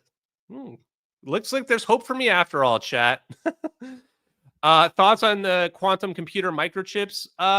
Yeah, quantum computers are going to be huge. I don't know exactly what they're going to be used for, but I'm pretty sure they're going to be huge. I don't think we'd be spending all this money on quantum computers if they weren't like extremely significant. Okay. Look at this. Chat, you guys are on fire. I love this. Guys, all you had to do, from all my other guys out there, all my other nerds, all you had to do was make a YouTube channel and start talking about crazy science. All of a sudden, the ladies are just flocking to it. Okay, so this one here, right away, just the name of this video is Kestrel Day-Night Wide Aerial Persistent Surveillance System. This one's from 11 years ago. So this predates the MH370 videos by 4 months. So some people may say, oh, this video is on the internet, so somebody could have watched this video and then made up the MH370 video. But realize what they're showing here is the non-classified stuff. Nothing that's like super secret. Versus the videos that we're seeing is like you're seeing the whole deal. So a lot of kisses in the chat right now. Okay. So let's watch this. It's only 2 minutes long. Is there sound? Kestrel is the latest in wide area persistent surveillance technology. Let's change views. Currently, full motion video surveillance technology provides a detailed but narrow field of view. But with Kestrel, the user has a 360-degree panoramic field of view covering an immense area, day or night. The system monitors multiple watch boxes at once, allowing operators to view several areas of interest simultaneously. And with unlimited panning and digital zooming, Kestrel can survey the battle space for ultimate situational awareness. With Kestrel's GIS interface, targets can be tracked in real time or traced back to their point of origin. First of all, guys, what were we talking about again? I forgot what we were doing. What was this stream about? Was this an OnlyFans stream? Just kidding, guys. Notice the frame rate here. The frame rate is relatively low right here. You can see why the car like jerking around a little bit. That's because the frame rate's kind of low, but they can reverse. They have DVR capabilities, day and night capabilities as well. For example, in this scenario, the truck is found to have originated from one of 3 adjacent roads. When activity occurs in a user-defined watch box, a cue is sent to the operator. The operator may then respond by cueing full-motion video sensors to the target area. With mid-wave infrared sensors, Kestrel can operate around the clock in day or night conditions. Even under the cover of darkness, Kestrel can see targets moving into nearby buildings. Finally, the imagery of the entire field of view is stored in a 30-day archive for later viewing. Logos Technologies is committed to delivering the best persistent surveillance to the field. Damn, chat. We got him. We got him. That is definitely what we're dealing with in the MH370 video. Yeah, it looks like the footage, right? Like just looking at that, you can be like, oh, crap. This is definitely what we're dealing with in the MH370 video. And it's connecting things together. One more thing I want to point out to you guys. When I spoke to the Cibers engineer, the network engineer that was like 100%, you're looking at the real deal. He implied that we were connecting all these assets together. Like that's how he kept talking. I was like, why is he bringing that up? Because he knew about the wide aerial surveillance coverage. He knew about it. He didn't say so explicitly, but that's what he was trying to tell me, is that because he connected all these assets together, because he was a network engineer connecting all this data, this is what he was telling me is that we've got figured out. So this could be a combination of satellite video, or I think it could also be like they have this little box. It could go on a high altitude airplane as well. The spy plane that Edward C. Lynn was flying, possibly that night, it might have been helped produce this footage. So you could have a thing on your spy plane that's helping produce this kind of footage for tracking, and then that information is being beamed to satellites, then to ground-based computers, and then they're logging into it in real time, watching it happen as well. Wow. One more video I want to show, and then we're going to go through the some of these websites that people found related to this as well. We found so much data on this WAMI stuff already. It took like no time at all. could loiter over large areas for extended periods. WAMI represents This a is fucking paradigm crazy, shift in chat. Like surveillance this, we have technology. insane Argus can capture capabilities. minute details, I didn't think we had enabling this the kind of stuff. tracking I of really did individuals not. within its sensor field.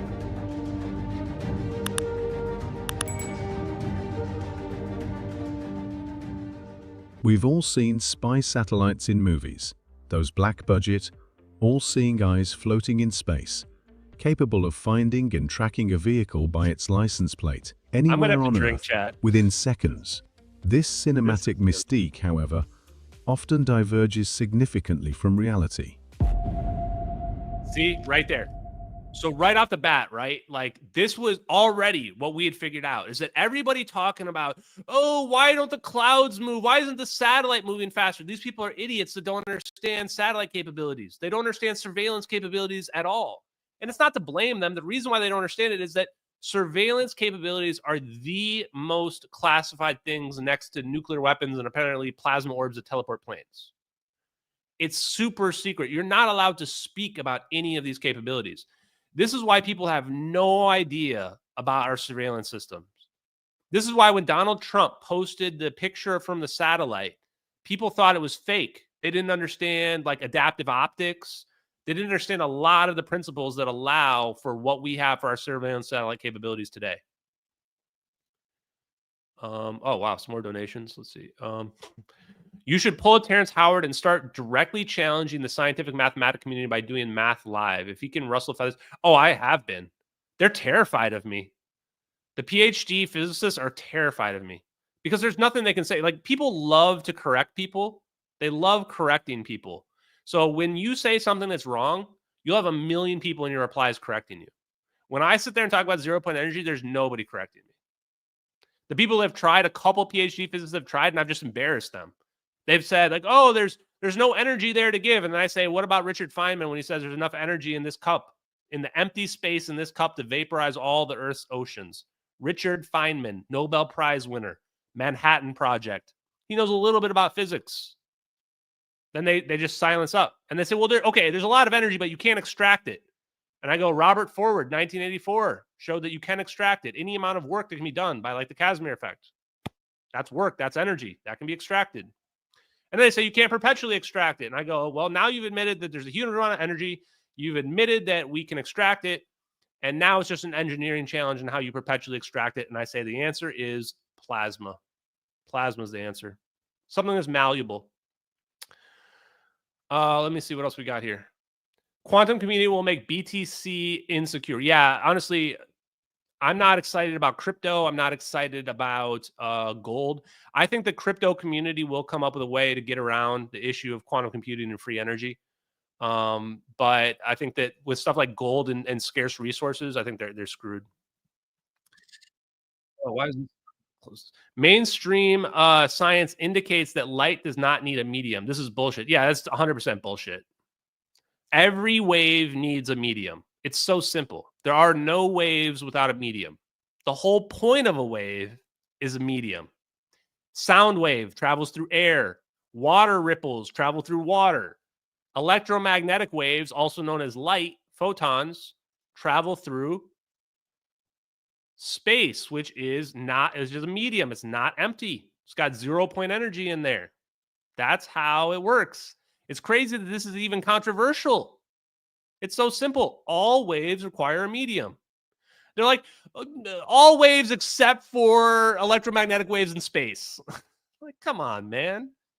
It's unbelievable how easy it is to prove mainstream academia wrong. There's so many gaps in their understanding that it's trivial to prove them wrong. My other favorite one before we go back to this clip is that our current astrophysicists can't even model our own solar system. They can't even model our own solar system? Our own solar system, based on the idea that the space is empty, would mean that Jupiter, every time it comes around and gets close to us, it should pull us a little bit away from the sun. Jupiter should have knocked us out of our orbit millennia ago, maybe millions of years ago, billions of years ago. And it hasn't. We can tell that our solar system is stable. we can't figure out why under our current view as cosmology? Well, the answer is pretty simple. We're in a medium. That's what's keeping everything together. The medium's keeping everything together, guys. It ain't that deep. So yes, I've challenged all physicists that are out there.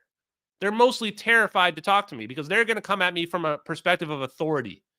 They're going to say, I studied at Cambridge for 10 years.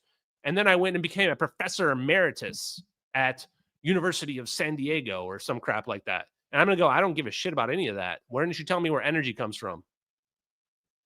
Right? Keep it simple. Okay, let's keep going. I don't want to stay up all night here. The idea of spy satellites capturing high-resolution images from space is a common trope in espionage thrillers.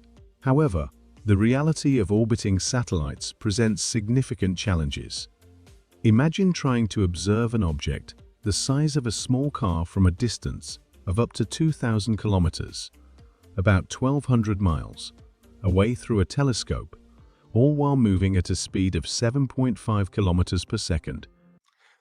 Boom! Oh my God. Okay, it's time to drink. I'm sick, but I've got to have a sip. If you guys understand what was just said right there, all the debunkers don't know how our satellites work. Everybody out there saying that this satellites can't look like this, blah, blah, blah. They just got told by that narrator in that video. That narrator in that video is going, yeah, all people are pretty much stupid. It doesn't work like in the movies. Because if you just think about it, how would that even work? How does a low Earth orbit satellite work if we have to like stare down through it? It's moving too fast. It's too far away. It doesn't work. They connect the low Earth orbit satellites through this WAMI system, and they integrate the data together, and they produce video playback. It's virtual, but it's real. So let's replay that. Yeah, I agree. So listen to this again and listen closely, guys, because I don't want to be correcting people for the rest of my life on how satellites work. However, the reality of orbiting satellites presents significant challenges. Imagine trying to observe an object the size of a small car from a distance of up to 2,000 kilometers, about 1,200 miles, away through a telescope, all while moving at a speed of 7.5 kilometers per second, about 4.7 miles per second. At these relative velocities, a near-Earth satellite would sweep past a car-sized object in less than a millisecond. This constraint limits the effectiveness of low Earth orbit surveillance satellites, both in terms of the time they have to observe a target and the resolution they can achieve. That was what the network engineer was telling me. That was what the network engineer was telling me. This is why I freaked out when I saw this. The network engineer was telling me back when they first set the system up in the early 2000s, they only had several dozen assets connected to it. So there were gaps in the coverage. But that was increasing exponentially. They keep adding more assets to it. And very quickly, you have full persistent coverage of basically everywhere on the planet. Between the low Earth orbit satellites, once one low Earth orbit satellite gets out of range, the next one's already coming around. So we've got enough low Earth orbit satellites, a bunch of them everywhere, where they network it all together. You're not looking through individual satellites. All the satellites are networked together, and then they're beaming these ground-based computers, also including stuff like drone capabilities and high altitude airplanes. All the data gets fused together, beamed to ground-based computers, and then you've got Google Earth video playback of the whole planet. There's nowhere safe on this planet. There's nowhere where you are hiding on this planet. And before you think, oh, well, maybe they're spying on just the foreign adversaries and not on our own country. The low Earth orbit satellites, every time they go around, they kind of shift a little bit. So basically, they only cover one location one time per day. But they covered like basically the whole globe in over a 24-hour period. It takes the low Earth orbit satellites 90 minutes. Yeah, hit that like button, guys. Hit the subscribe if you're new. The low Earth orbit satellites only takes them 90 minutes to do a full revolution around the planet, and then they shift a little bit. So they're basically covering the whole planet each time. So all you need is a critical number of satellites up there. Once you get critical mass, full motion coverage of the whole planet. So once again, what does this mean? It adds 100% a proof to the idea that the United States government knows exactly what happened to MH370. The United States government knows exactly what happened to the plane. And Lockheed Martin just turned on their Skynet too, by the way. So I forget what they called it. It's got some A name. They turned on their little AI Skynet that controls all this stuff too, just to make you feel a little bit safer. Like literally Skynet's already been turned on, chat. Okay, let's finish this clip. So now let's look at geostationary surveillance satellites. To overcome the limitations of low Earth orbit satellites, an alternative approach involves using a network of geostationary surveillance satellites. These satellites orbit much farther away, ranging from 20,000 kilometers to 36,000 kilometers, about 12,000 to 22,000 miles from the Earth's surface. While this allows for greater targeting persistence, it comes at the cost of significantly reduced imaging resolution. Geostationary satellites are primarily suited for coarser optical surveillance and radiation detection. Before satellite surveillance became prevalent, reconnaissance aircraft. So real quick, the geostationary satellites, they're good for wide area, but very low resolution. So when China posted their image of MH370 with the orbs around it, the one I posted in the Letter Dash and Forbes video today, those satellite images from China are probably from geostationary satellites. Is much, much further away. China's surveillance capability is nothing near where the United States surveillance capability is. And I guarantee you that the United States is not going to let China catch up. The next battle is in outer space over control over surveillance capabilities and space and time itself, bending space and time itself. Okay. Okay, I think we hit all the chats. So yeah, China basically was saying we saw that. And it's crazy because before I figured any of this out, I found out that China posted those satellite images. And right away, I was like, that looks very, very similar to the MH370 videos.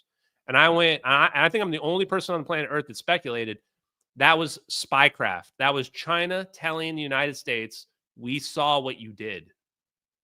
The only people that understand those images, the Chinese satellite images, are the people that were the perpetrators of the crime, which is the United States intelligence agencies. That was them telling them. It's pretty wild. Okay, let's finish. So the next one is aerial surveillance. So this is what I'm saying is they could also be high altitude planes. So we got low Earth orbit satellites, geostationary satellites. Satellite surveillance became prevalent. Reconnaissance aircraft were the primary tool for gathering aerial imagery. As satellite systems evolved, reconnaissance aircraft transitioned into a faster responding tactical complement to satellites. These aircraft were equipped with imaging systems designed for specific objectives, either capturing a larger area without high resolution or providing high-resolution views of specific targets. In the 1990, unmanned aerial vehicles, UAVs, revolutionized aerial surveillance. UAVs could loiter over large areas for extended periods, making them ideal for surveillance.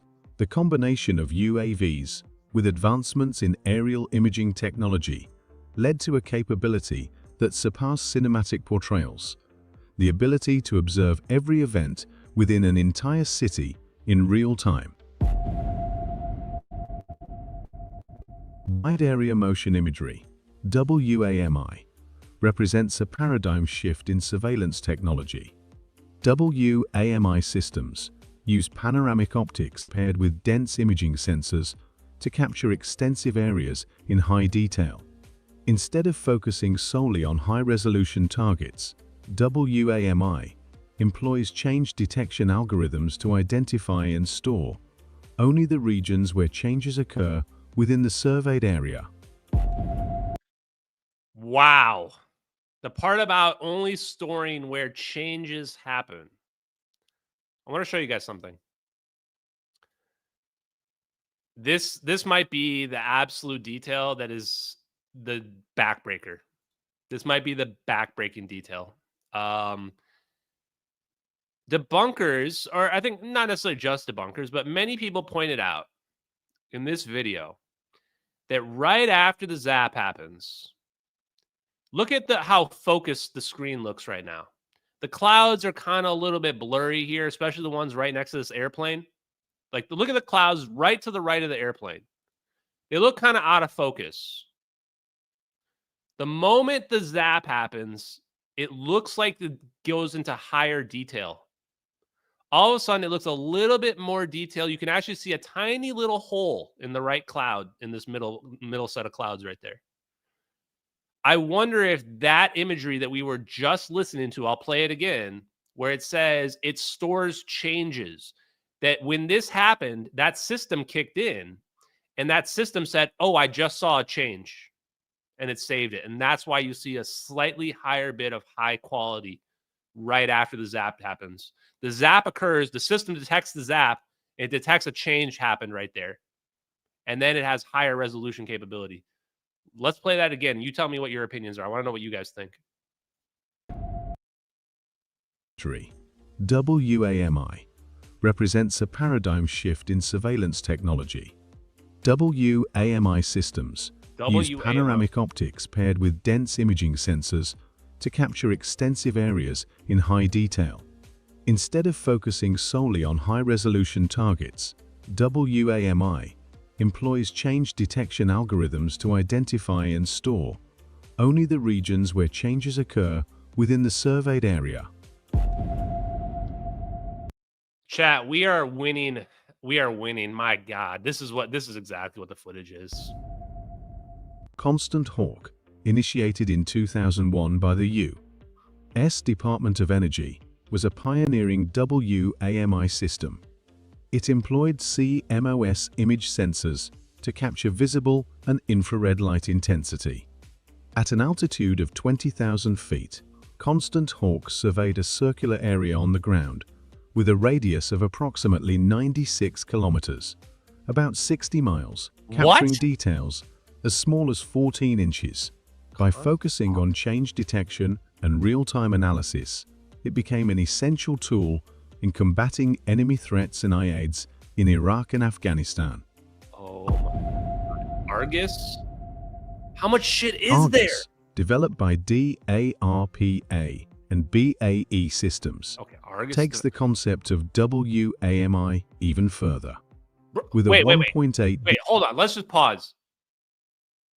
It gets crazier?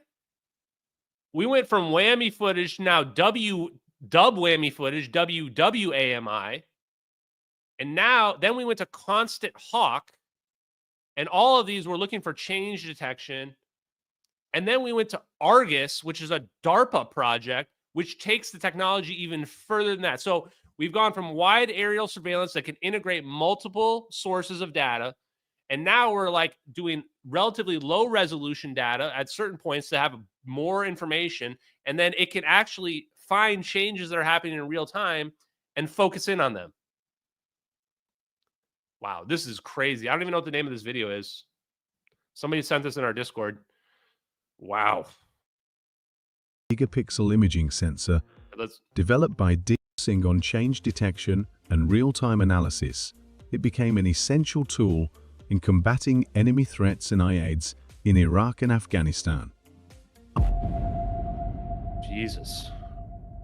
Argus, developed by DARPA and BAE Systems, takes the concept of WAMI even further.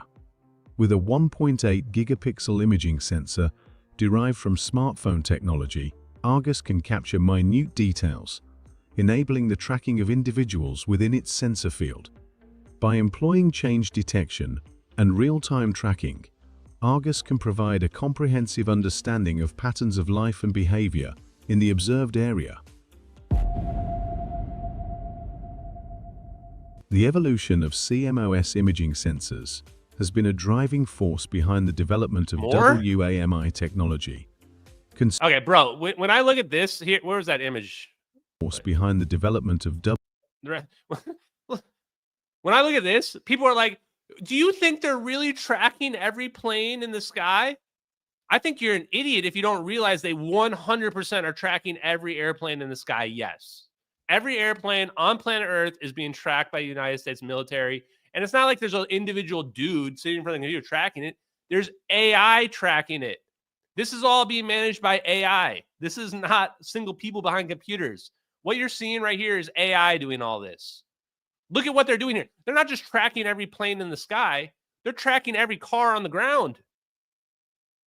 You guys realize you're like, oh, there's 10,000 airplanes in the sky. That's nothing. 10,000 airplanes in the sky, they're tracking every single one easily. The moment any of them deviate off their course, the AI is like, oh, watch this. Let me repeat that. The moment that any airplane on planet Earth deviates off its course, there's probably within a fraction of a second an alert that goes out to somebody sitting behind a computer. And they show them, oh, MH370 just turned around. There is 0% chance the United States government doesn't know exactly what happened to MH370. 0% chance. Just listen to the information. And if my hot, sexy honeypots want to sex me up and steal some of this information, go for it. I'm giving it away for free. I'm giving it away for free. WAMI technology. Consumer C MOS sensors now boast resolutions of up to 120 megapixels, with even higher resolutions on the horizon. These sensors are paired with powerful processing capabilities and low-cost storage options, making it possible to create highly effective WAMI systems. Okay, what's the future? There's more? Aerial surveillance has come a long way from the days of traditional reconnaissance aircraft and spy satellites. The future of aerial surveillance is on the brink of a technological revolution, driven by advancements in data science, machine learning, and computer vision. At the heart of this transformation lies wide area motion imagery, WAMI, cutting-edge technology that promises to play a pivotal role in shaping the way we monitor and analyze large geographical areas. The evolution of aerial surveillance, from spy satellites to wide area motion imagery, has been marked by significant technological advancements. WAMI systems, like Constant Hawk and Argus, have revolutionized how we gather intelligence and monitor large areas in real time. With the continuous development of imaging sensors and data analysis techniques, thanks for tuning in to our video. If you enjoyed this content... Okay. Guys, holy shit, man. Yeah, somebody asked, like, so you're saying that they have real-time video playback? Yeah, real-time playback. Like, it's like DVR with TV. Remember when DVR came out and you record the show and you can play it however you want, but you can still watch it live if you want? It's just like that. Just like that. I am now 99% sure that Edward C. Lin was watching this footage in real time on his spy plane, probably tracking MH370 in the spy plane. And then the moment he got to a safe location where he was not on the plane, perhaps in the military area or on a laptop somewhere, he did a screen recording of it and he sent it to somebody. And then it got on the internet. I mean, that has to be how this played out. So let's look at a few of these things. I'm going to kind of go through these a little bit fast. I need a minute to pull them all apart. Let me see here. So we found about, oh boy, how many do we find? I have at least 8 links here to WAMI capabilities that we can go through. Like a lot, chat. Actually more than 8 now that I'm looking at this. So if you weren't convinced yet, what the hell? You're about to be convinced. Get ready. Okay. Regina, I never respond to your texts. I don't know what that means. Also, FYI, guys, don't send me random texts. I get so many weird texts. I just assume that you are like an AI bot or a scammer. If I get weird stuff that's like, hey, how are you doing? If you're trying to like cold call somebody, the first thing you should do is say who you are. Otherwise, I'm just assuming you're a robot. Anyway, a couple donations, or one donation here. Whistle in Pee Hole. Do a show sometimes with Climate Viewer. I don't know who that is. Never heard of them, but if they reach out to me, I would consider it. Okay, let's take a look at this. This is the last thing we're going to do for tonight. I'm going to actually just share the window, I think. I don't think there's any information on here. Okay, first thing is I found a research paper that just shows images, but this isn't even exciting anymore. In fact, I think I'm just going to close out of this because we just watched 2 videos that show the capabilities better than I could have imagined. So that's great. Skip that one out. This is a huge one. This is a huge one. Yeah, who's we? I mean, that's a good question. I would say United States intelligence agencies, and then very powerful energy companies and defense contractors. Those are the big bad guys for you people. Okay, AI-based detection, classification, and tracking of vehicles in large-scale video data, which is known as WAMI. So, guys, the special word of the day is WAMI. WAMI. AI-based detection. Everything is being tracked. Look at this. Look at this tracking capability that you see here on the right side of the screen. These are little circles here. If you can't see it, let me make it bigger. These little circles, they're tracking every moving car in this whole city. Absolutely incredible. Large-scale detection of events. This is the key paragraph. I posted this on my Twitter a few days ago. WAMI, wide area motion imagery, as a technology for data acquisition, enables wide area monitoring of square kilometers of ground surface with just one airborne optical sensor system. One or more cameras record images simultaneously, which overlap slightly and can therefore be merged to create a larger image with greater ground coverage. At a suitable flight altitude of 1 to 3 kilometers, the ground resolution is sufficiently detailed to detect vehicles or even people. To reduce the data rate, the frame rate is reduced to 2 frames per second, for example. Well, we know the truth. It's not reduced to 2 frames per second, it's reduced to 6 frames per second. How do we know that? Because this video is 6 frames per second. So they were lying. They were saying in here that it's only 2 frames per second, but it's actually, this video has 6 frames per second. So their capabilities are actually 3 times better than what this article we were reading here shows.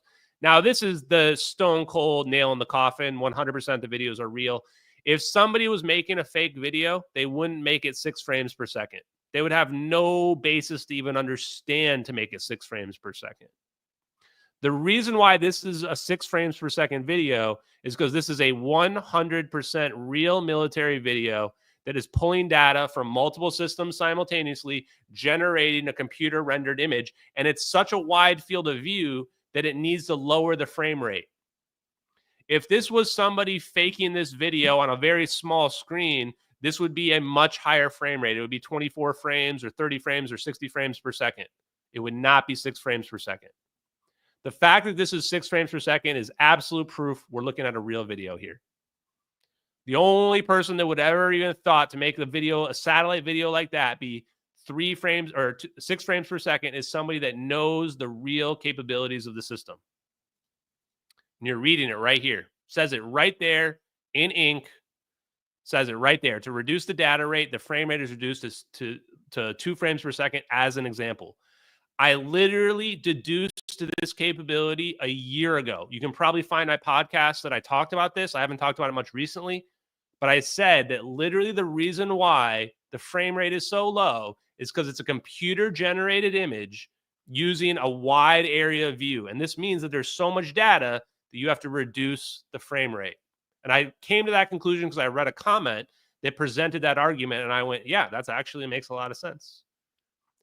Boom. Proof right there. Wide area motion imagery sensor thus offers high scene coverage, high resolution, and low frame rate. That's what we're seeing in the MH370 video. We're seeing high scene coverage because we can see the screen pan around. The operator can pan their screen around. That shows high screen coverage, high resolution. You can make out the plane pretty clearly in the satellite video. The plane, like, once again, let's just keep showing the video. This is high resolution. This is a high field of view, and it's a low frame rate because this is WAMI footage that we're looking at right here. When the screen's moving around like this is because they're looking at a much bigger field of view. We figured that out a long time ago. Literally, the question at this point is how many of the people that have been trying to debunk these videos are federal agents or defense contractor hires? Like, keep in mind, guys, the defense contractors and the energy companies have their own private military like groups, cybersecurity groups that would be spreading disinformation on sites like Reddit and X, etc. I absolutely 100% believe at least some of the debunkers that have been pushing misinformation about the videos are hired by the defense contractors to push it, because those people are going to get cooked if this information comes out. Like, they're looking at trillions of dollars. Like, they're going to go out of business. Some of them, they're going to get sued into oblivion. Lockheed Martin would easily hire people to push disinformation on Reddit. No question. It's not organic. The pushback that you guys have seen about the videos is not organic at all. There's nothing organic about it.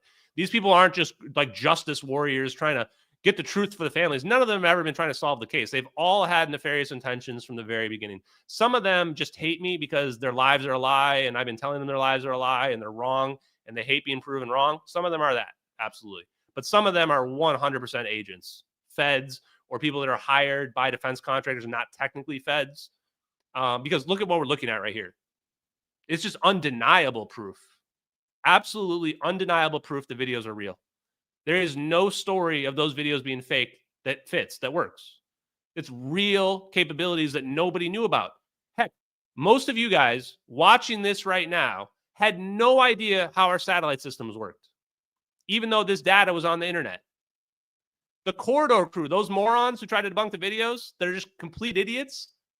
They had no idea about this. They thought we were looking down in low Earth orbit satellites and we were looking through the satellite. That's how dumb these guys are. They had no idea how our satellites work. But some bored child, some bored student 10 years ago somehow knew all about our surveillance systems to make this video completely consistent with all of our surveillance systems? Of course not. The MH370 videos are undeniably real. Undeniably real. Okay. I have not had any direct threats. Guys, they're not going to threaten me directly. If they want to kill me, I'm just going to disappear. That's what's going to happen. They'll just disappear. It might be too late, though. It's probably too late. I've already revealed all the information. My YouTube has probably like 200 live streams going through all of this stuff, including the science, our surveillance capabilities, and everything. There's no doubt. The reason why there's 1,000 people watching right now is because it's real. It's because it's real. If this was some elaborate hoax or prank, people would have not be this interested in it. And we have people who are reporters, like real journalists watching. We have aerospace engineers watching. There are probably intelligence people from other countries watching right now. It's not like there's like little kids watching this and weirdos. Like, there's very serious people watching this information because it's compelling. Of course it's compelling. It's real. Okay. And don't worry. Like, this is like anonymous. If you chop off one head, 10 more are going to grow up. Nothing I've been doing here is special. You may say, well, you've got charismatic personality. Some of you have charismatic personalities too. Any of you can pick up the reins, and you will. I believe in you. If anything were to happen to me, I believe that you guys will pick up the reins. Okay, now an example WAMI, look at this. An example WAMI sensor is an experimental system, 2 hertz frame rate. Now we have 6 hertz. Resolution, 150 megapixels. I always thought it was funny that debunkers were like, oh, those images that we found on the Wayback Machine that only go to 2016, that post-date the videos, that seem to match the clouds in their videos, they're like, they can't be fake because they're raw files. They're raw files. They always say this because they're such idiots. They think that raw file means like unfakeable. What they really are talking about is a raw file is a high resolution image. And so that their argument is, they're dishonest pieces of shit, but their argument is that the images that were found on the Wayback Machine can't have come from the videos because the videos are too low quality. Well, the answer is pretty simple. It's coming from the original data. Lockheed Martin or the CIA simply took the real data and they broke it up. They took their WAMI image. Look at this. This is 100 kilometers 10 square kilometers. This is actually probably, the scene coverage is probably even bigger than this, honestly. All they did was they broke up their huge image that's 150 megapixels. Is your Canon camera 150 megapixels? Of course it's not. Dude's Canon camera 10 years ago was probably like 5 megapixels. They're trying to say that that footage, that those images couldn't be faked. Bro, they had to downscale it. They had to the CIA had to downscale their imagery because their imagery is 150 megapixels. And they just inserted it into an existing set of photos that were vaguely similar. And they just used AI. They probably only took them 15 minutes, like total. They took the satellite imagery, they put it into their AI software. They said, chop this up into 6 pictures and make it look like it's in Japan. Add a picture of Mount Fuji in the background. The AI probably found the Flickr image of Mount Fuji and it added it in there. And it probably took seconds. And then they just uploaded it onto a website in the middle of a bunch of images that were vaguely similar, but from a completely different perspective. And nobody really questioned it.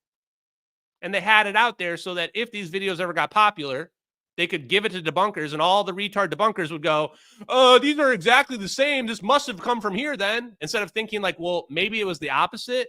Maybe nobody faked the videos.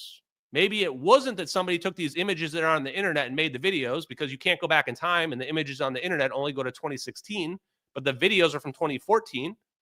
Maybe instead what happened was somebody took the WAMI footage and they turned it into pictures and they planted it on the internet. Why? Because honestly, it's not even that good of a way to debunk the videos. They could have come up with something better, but the CIA is kind of stupid. So there you go. Okay. WAMI video analysis. Due to the very large amount of data, automatic video evaluation procedures are necessary to extract the relevant information. As an operator is overwhelmed by a large amount of data and a large amount of objects, the evaluation therefore requires image analysis methods for detection and classification of vehicles, multi-object tracking of vehicles, as well as methods of trajectory analysis to filter out conspicuous trajectories. So basically, they're using AI. Did I just see a donation? Whoa, thank you. Canadian money is just as good as American money. I don't care what anybody else says about you guys. Thank you, Duppy Killa. Your recent discussion with Professor Holland was outstanding. Please do another when it works. Yeah, we are going to do another. Not meaning to stir the pot, but tell me what you think of Jesse Michaels. Until I found your channel, he was my guy. Okay, chat. Because this donation's huge, I don't know if I can trust Jesse Michaels. He's a nice guy, for sure. I've texted with him. I've talked with him.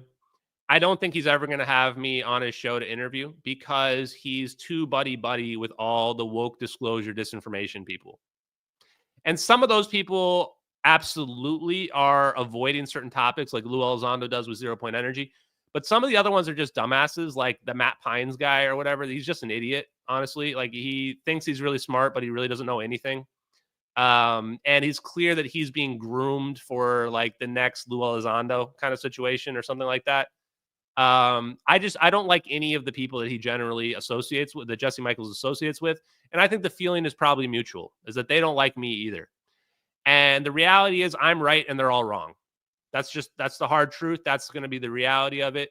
So I like Jesse Michaels. I thought that the video he did recently was with the nuclear thing. I thought it was garbage, unfortunately. And the reason being that he tried to hype it up like it was his most important video ever. And it was just a rehash of the old Bob Salas claims that aliens were disabling nukes, which as time goes on, it feels like a very insignificant thing. Maybe that did happen. I used to think that it was very interesting. But then what Jesse did was he combined that with the fake story that the drones were looking for radioactive materials that were lost in the eastern seaboard or whatever, which that makes no sense to me at all. We don't need that.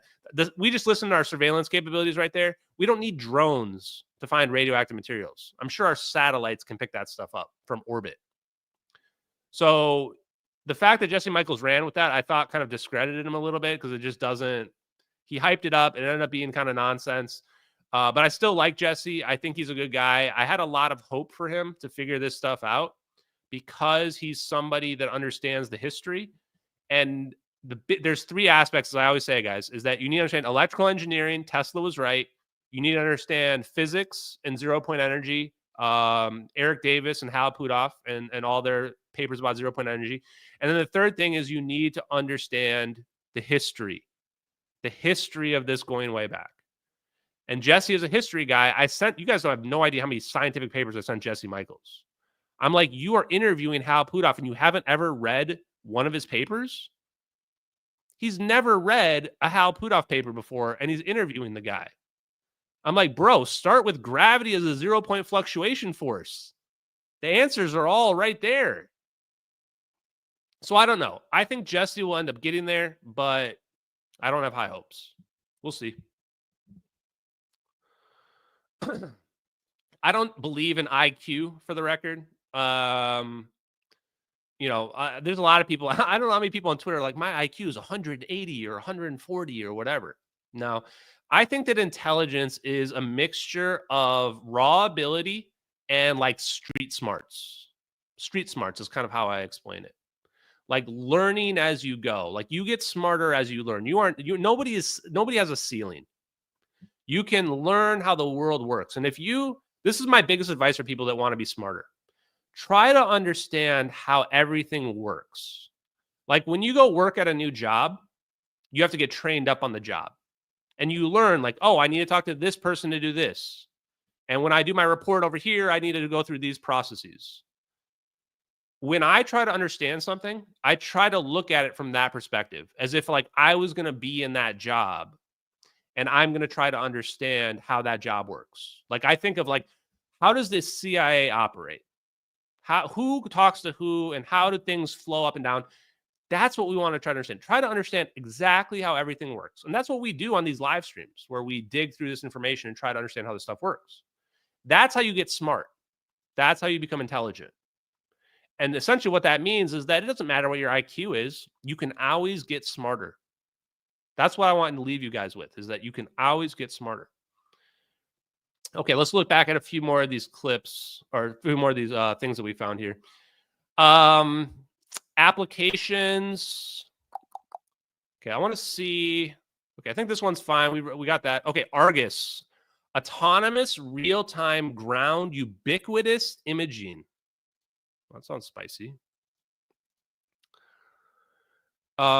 Unprecedented situational awareness using onboard embedded imaging processing algorithms. So right there, that tells you like this stuff is very advanced.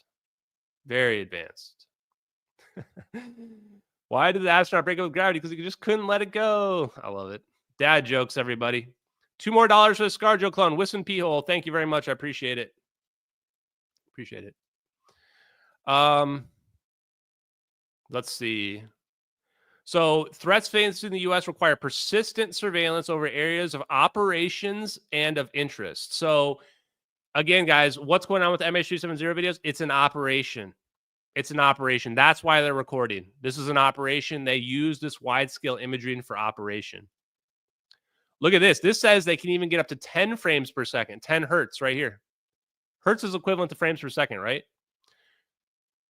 Argus is a composite focal plane array assembly of 365 FPAs, whatever that stands for, imaging a wide persistent area at 10 hertz. Each FPA provides high-resolution imagery, which is combined with neighboring FPAs. This must be like platforms. Like this is sensor apparatus is what FPA means. Create video windows, detect and track moving vehicles, reach back into the forensic archive, and generate 3D models. Generate 3D models, chat. So I'm looking to see if there's more videos.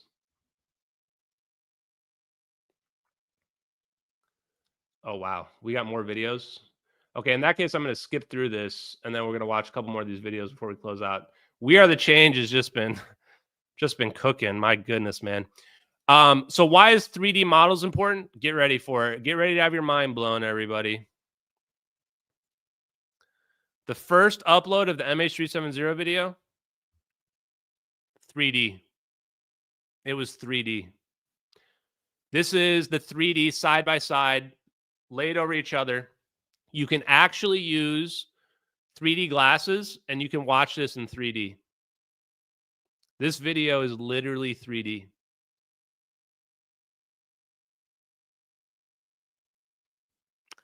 So yeah, videos are real. So yes, that video is 3D. I haven't posted this 3D version of the video in a while because the bunkers tried to present reasonable doubt that the video could have been converted into 3D. Probably not. Most people told me like there's no way. It had to be real 3D. So prove it. Like literally that you were just staring at 3D image. That was a 3D video I just showed you. You were just looking at 3D video where if you go rewind this and put your 3D glasses on, you can watch it in 3D. And right here, it says this can generate 3D models right there, guys. Right there. Argus generates 3D models. Okay. It can do video windows, video tracking, full forensic analysis, live and forensic window-based vehicle dismount tracking. Man, I wonder if Argus is what they're using to track MH370. Honestly, it could be any of these systems. I'm going to have the AARO guy look at all these systems. I don't know which one it is, but it's one of these. Argus, or what was the other one? Skyhawk, or whatever the heck it's called. Analysts can control over 100 windows for a detailed look while still maintaining broader context. Do you guys get it? This is what we're looking at. Whoever recorded the MH370 video, they're looking at something just like this. They've got windows on their screen. They can see the broader context. That's why the mouse goes off the side of the screen.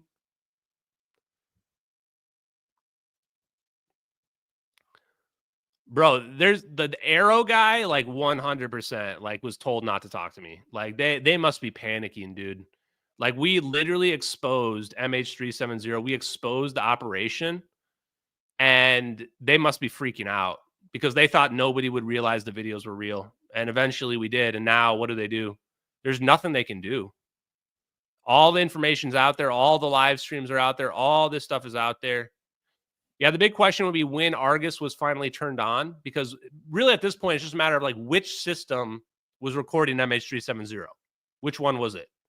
It's clear there's this evolution of systems and just getting better and better. Who knows what they have now? They might even have something better than this. So the Gorgon Stair was similar to this as well. So basically they add these pods that you see onto this drone over here, these pods underneath the wings. And then the Gorgon Stair can produce this. In fact, we've been wondering what the cameras are. Maybe it is possible that the camera that was being used, maybe the camera really was one of these Gorgon Stairs. Look at that thing. Wow, maybe that's why. Holy shit. Wow. I'm having a breakthrough. Let me zoom in on this. Why does my zoom in not work? Oh my God, chat. Oh my God. Look at the location of that pod. Look at that right there. Could that thing we see be above not be the wing? Could that be the pod that it's on?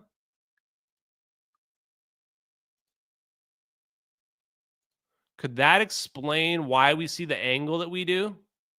Because it's protruded out in the front a little bit. Because you see how this pod is like protruded out and then the camera's like under here. You can see the little camera, the little circle camera. Let me go bigger screen for you guys. Wow. I'm starting to wonder. Could I have been off on this? Could that be what this is? Maybe that's not the wing at all. Huh. Oh boy. Hard to say. What if it's like one of the cameras on? Yeah, I don't know. Maybe not. Okay, let's go back to. Either way, we're very close on this thing. We're very close. Okay, so Gorgon Stair, basically they use these pods and these pods can also link up with the WAMI footage, process the WAMI data. Yeah, here we go. Gorgon Stair is the future that integrates onto the MQ9. This is crazy because the MQ-9 might be the drone that's in that video. It's a perfect match. But this seems like relatively new also, so I don't know. Oh yeah, here are the pods right there. Wow, that could be that pod, guys. Look at this right here. That could be it. Look at that one right there. That could be what we're looking at. That camera right there on that pod looks like it's in the right angle, and it would look like there's a thing above it too. Maybe. And then it's got all the stuff we need, EO and IR, so it can produce the thermal video image. Automated collection. Okay, let's go to some of these other links. Development of an onboard video processing platform for unmanned aerial surveillance, 150,000. This shit is cheap, man. 150,000 for video processing platform. Okay, I'm gonna skip on that one. We don't really care about that one. Success story. This Sibbers is a different, different Sibbers. EO equals electro-optical. So these cameras they're using are well beyond anything you can get. It's not commercial grade. These are military grade cameras they're using. Here you go.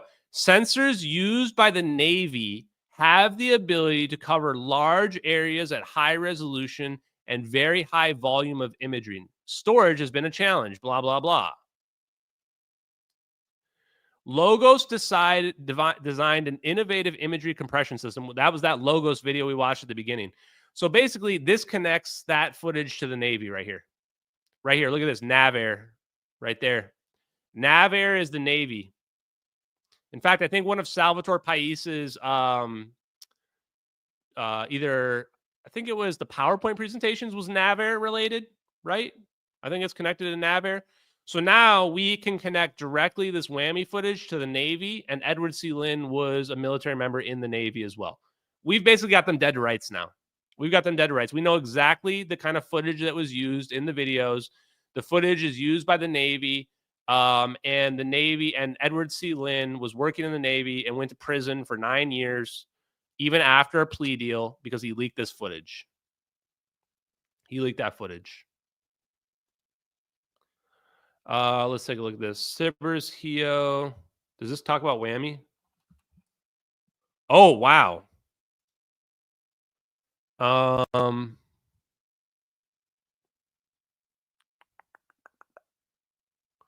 Okay, so these are the different imageries. WAMI footage, wide area motion imagery, full motion video, electrical optical, infrared, overhead persistent infrared, hyperspectral, multispectral. I mean, look at all the stuff they've got. Signals intelligence. Okay. I'm going to FOIA request the WAMI footage from the Navy. They're going to reject it, but I'm going to FOIA request it anyway. Okay, let's see what else we got. Man, there's more donations. Let me see what we got. Thank you for the videos in the Discord. Appreciate you, brother. Alexander G, I finally found your channel. Your work is invaluable. Thank you. Thanks, Alexander. Appreciate you, man. Appreciate the, I don't know what that is. Appreciate the currency. Thank you very much, sir. Very generous of you. What are controls the orbs? I'm almost sure the orbs are being controlled by AI. They've got AI controlling the orbs. So if you are not afraid of Skynet, you should be extremely afraid of it. Not only is Skynet controlling all the satellites, all the video surveillance, but it is also potentially controlling the orbs. When those orbs are spinning around like that in a perfect triangle, that's not humans doing that, bro. That is not humans doing that. And it's not aliens either. It's AI. Quantum computers. If you want to know what quantum computers can do, well, look at the MH370 satellite video and watch how these orbs move. This is not normal movement right here, what you're seeing right there. That's not biological beings doing that.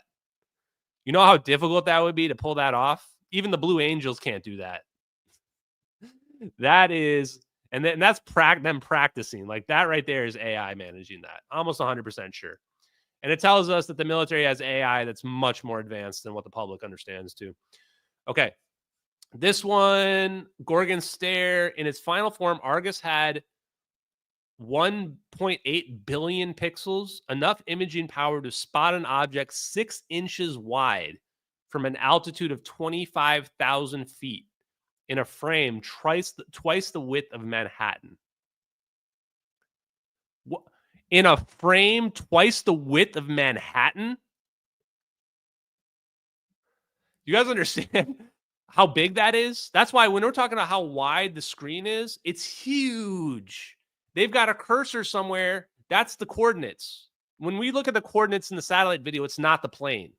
You're not looking at the plane. Somebody's got a massive wide area view, and the coordinates are just like the center of that view. It doesn't have to be the center. They might just have a movable mouse, the cursor that can go around, and like the coordinates change. Through the term Orwellian easily applies to such a technology. Yeah, so this is sketchy as hell.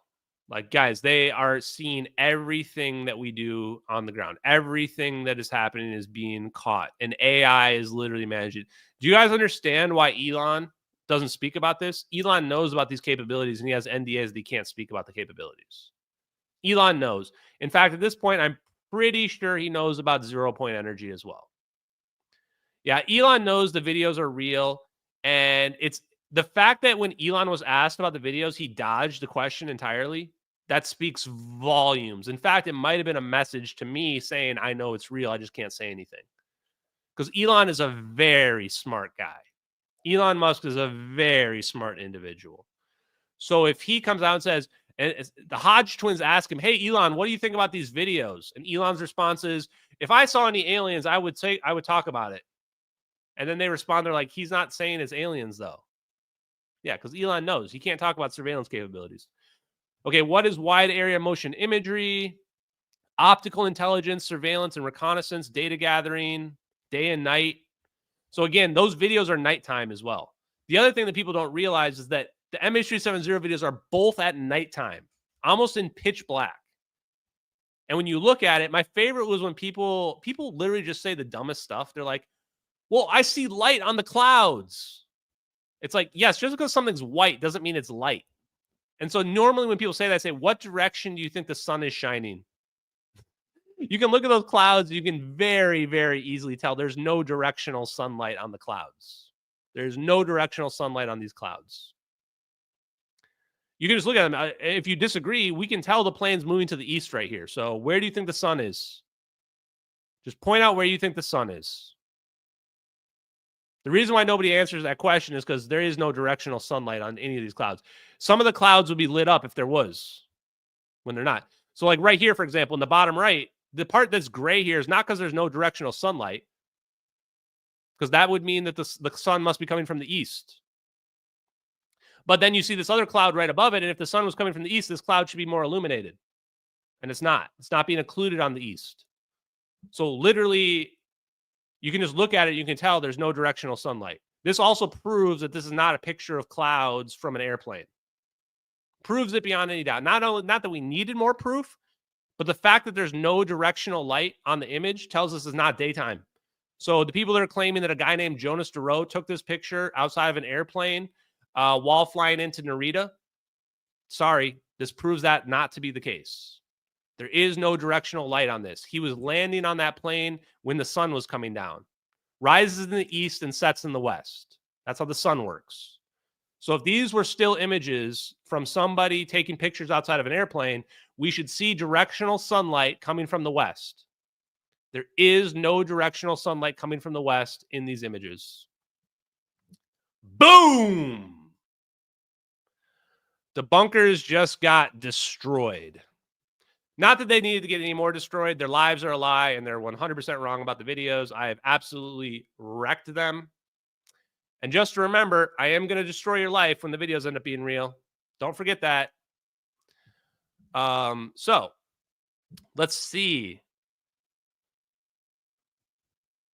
Here we go. WAMI systems are typically mounted on intelligence aircraft. Oh, that connects it to the spy plane. See?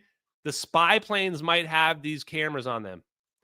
Plane, helicopter, balloon, unmanned aerial vehicles with links to ground personnel in order to download images for other data processing. Wow. This is what it is, chat. Who uses WAMI?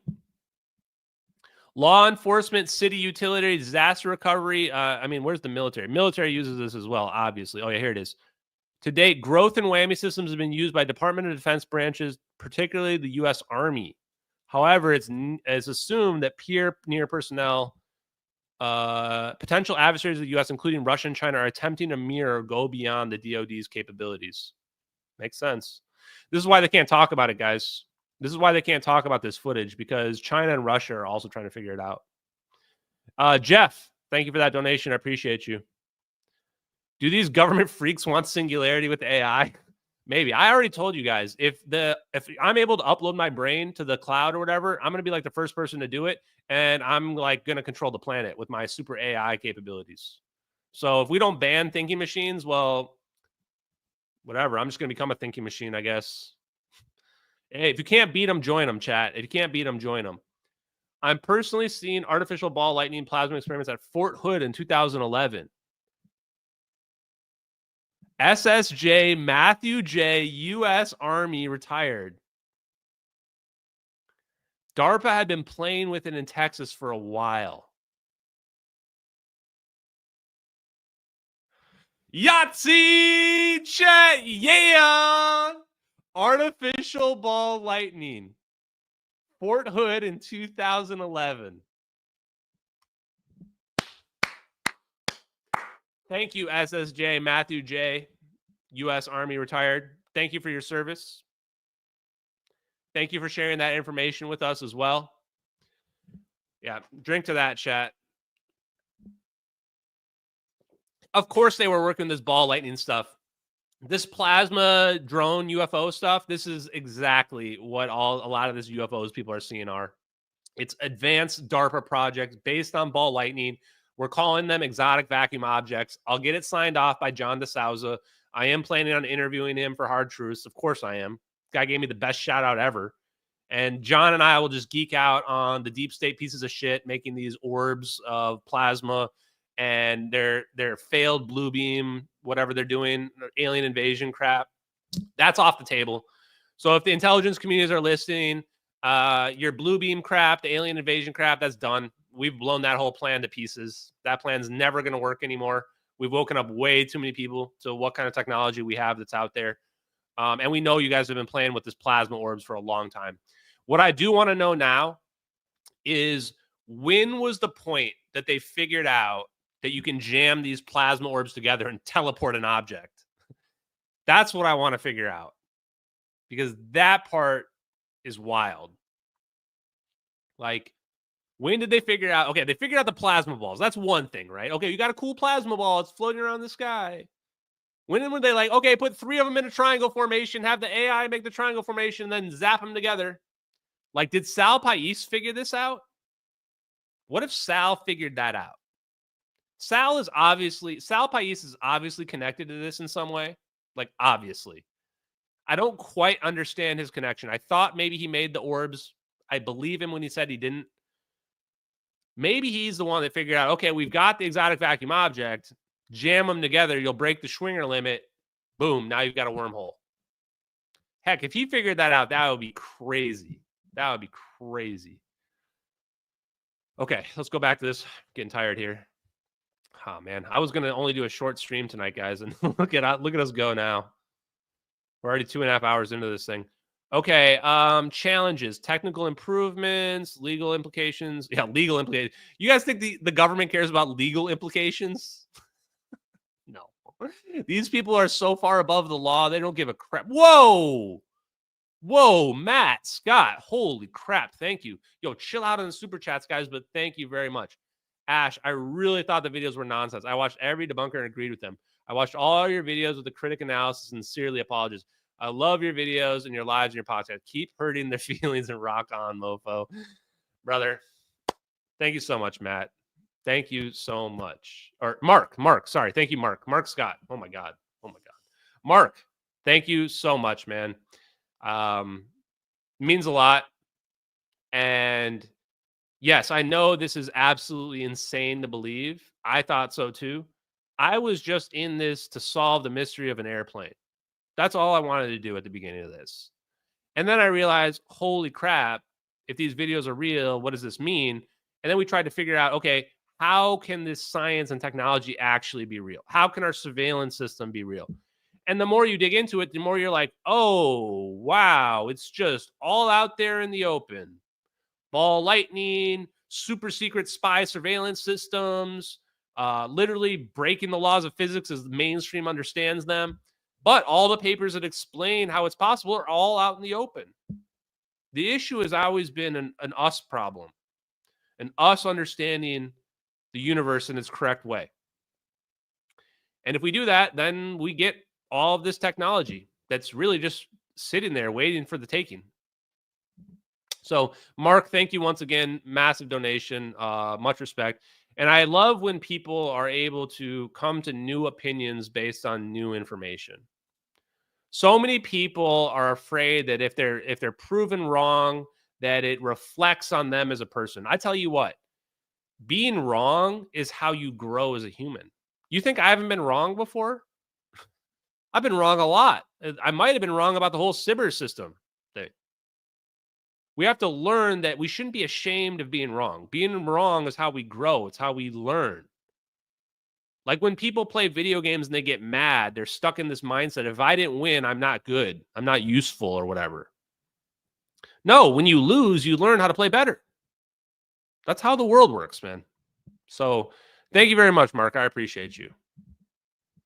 And the only reason why I say I'm going to destroy certain people is because they have been non-stop attacking me. It's not a matter of just not believing. Not believing is fine. You just move on with your life. Trying to dox me, ruin my life, trying to scam me that these people have done. Like these people are sick, man. Absolutely sick. And they have their chances, still have their chances to let it go. They're literally trying to destroy my life. That's literally what their goal is.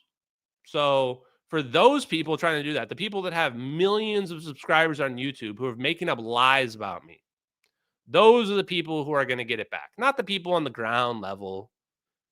You know, the people that have the millions and millions of views who have been making up bullshit. Like Mick West, the Skeptical Inquirer. I'm going to end Mick West's life and career. I'm going to end the Skeptical Inquirer and make sure it doesn't exist anymore after this. That's what's going to happen. And they deserve it. They frankly deserve it. They are the very thing that they pretend to rail against.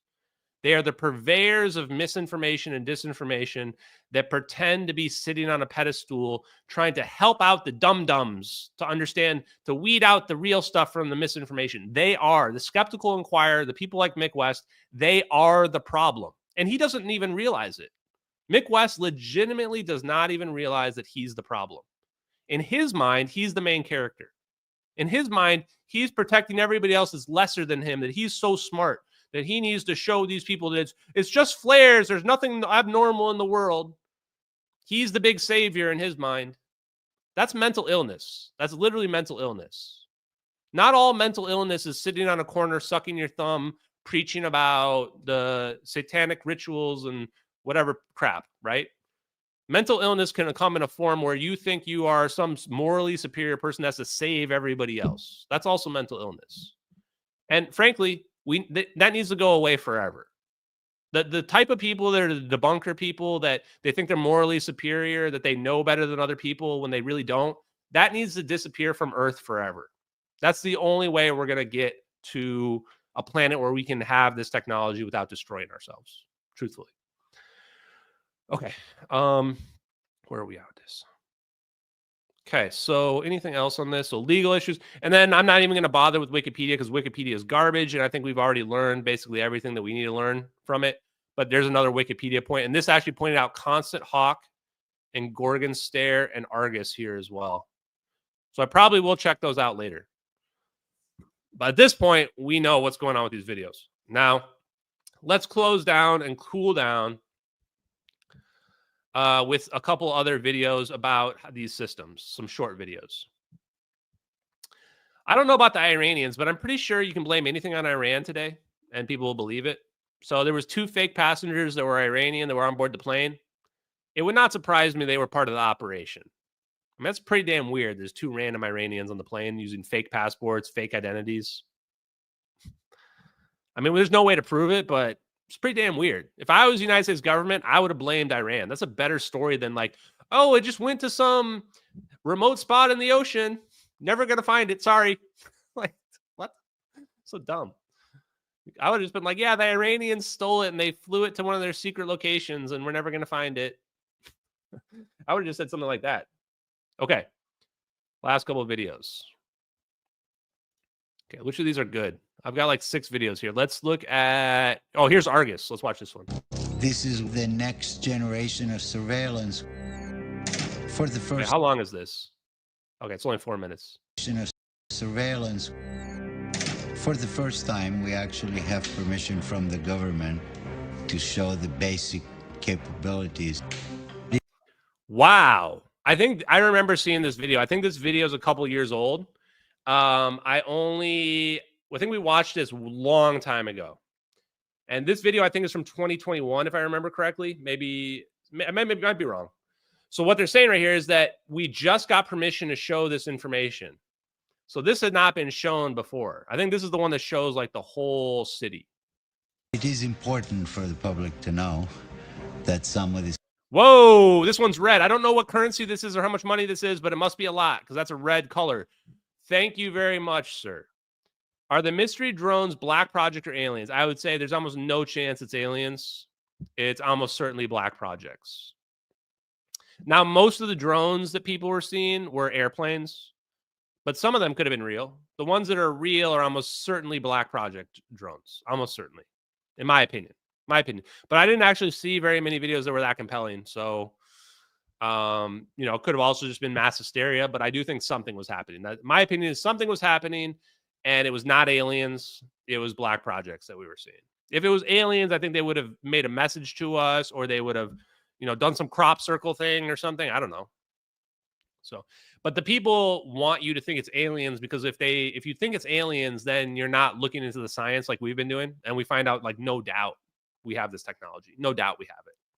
So thank you, Alexander G. Very nice donation. Thank you very much, sir. Also, guys, I guess I haven't said this enough, but if you need your money, if you're in a situation where the money means a lot to you, please don't donate to me. I feel terrible taking people's money in general. I always have. So if you need your money, I prefer if you keep it. I appreciate it, though. It is very nice of you if you do have the money to spend and you are wanting to support this endeavor to get this information out. I do appreciate it, of course. So thank you. Oh, it's Norwegian money. Sweet. Norwegian people are cool, man. Thank you. Okay. And again, I think aliens can exist. I actually have no problem. In fact, if we can make wormholes, then the alien situation gets solved. Like, aliens can now get here through a wormhole, right? But I'm not going to believe that aliens are visiting us until I see the alien come out of the craft in 4K. That's just me. That's just me. Until then, there's a lot of different options. I'm more inclined to believe that AI is controlling us, like an advanced superintelligence. I'm more inclined to believe that than I am that aliens are controlling us. But I'll believe anything that people present evidence for. And innuendo is not evidence. Speaking on the electromagnetic side of things, have you been paying attention to the north and south poles moving significantly? Not really. Guys, the magnetic pole reversal thing is kind of it's just clickbait stuff. Look at it 2 ways. If the magnetic poles do shift, there's 2 ways they can go down. Either it's going to be unimpactful, in which case we don't have to worry about it, or it's going to wipe out all of us in a cataclysmic event. And in that situation, we don't have to worry about it either. There's nothing to worry about regarding magnetic poles flipping. Why?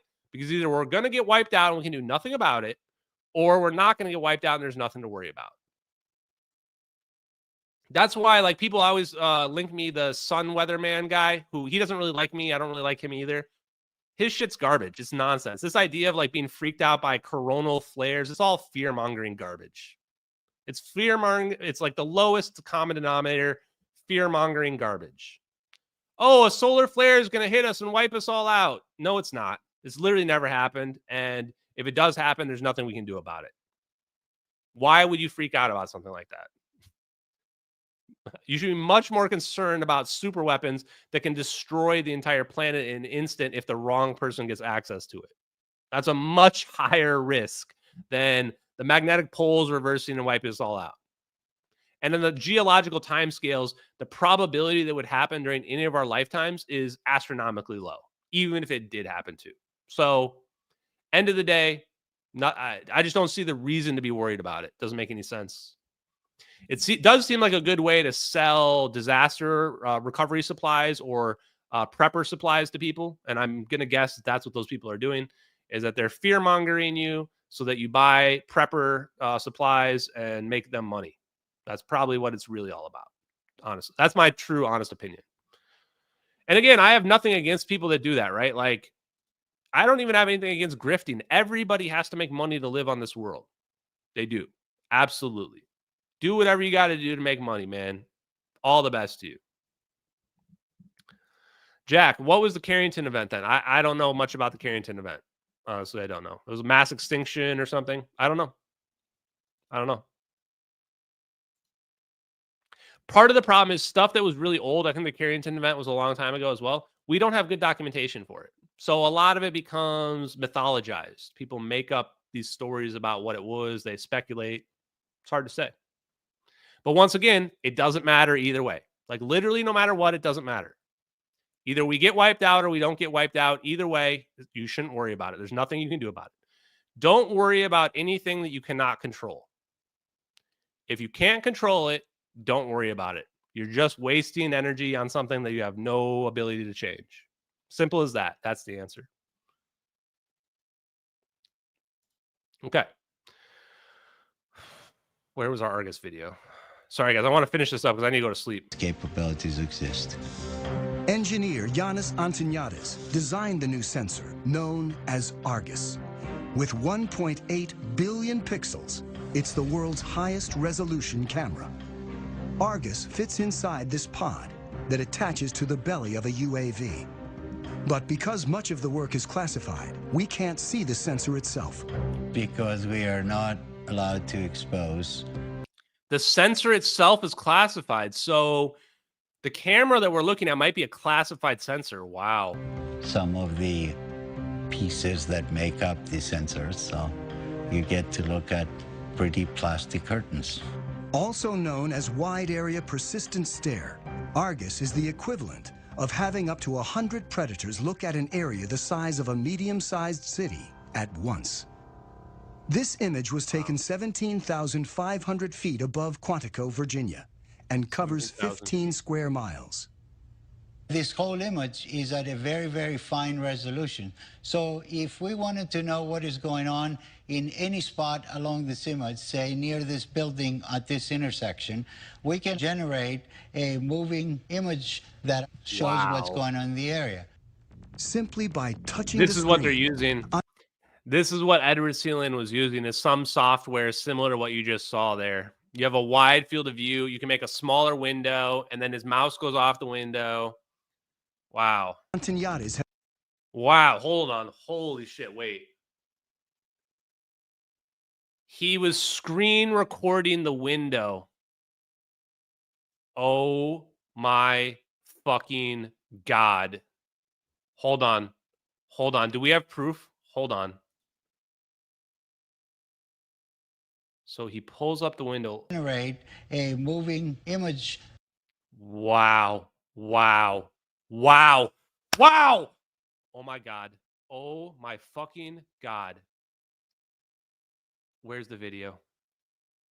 He's screen recording a window right here.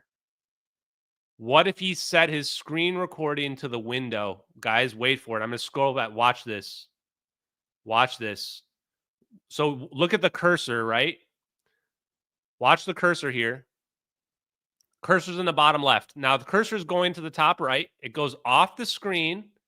It presses the stop screen recording button. The screen goes black. Why is the screen black right here? What if it's still recording the window, but the window was closed out? Like, what if it's just recording the window, but now the window's gone? And that's why it's black. Like this. We've been wondering, why is there this like minute of blackness? This is the original video you're staring at right here. Why is there original video of blackness? No, it's not. He didn't kill the recording. That's the problem. It's still recording right now. What if he just closed the window? It was a window that was being recorded. Maybe he didn't even stop the recording. He just closed the window.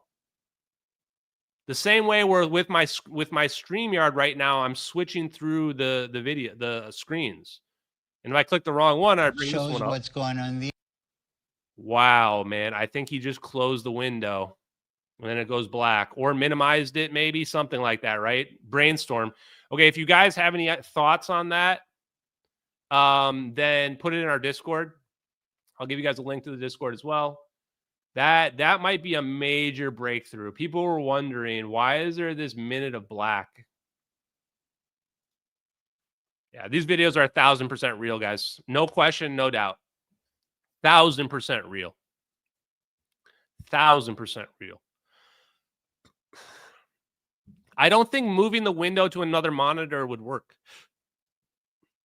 It's still, if you set the screen recording to the window, unless it was an area, because the screen recording could have been a window and not the area. It's hard to say. I think we just uncovered a major clue. Area.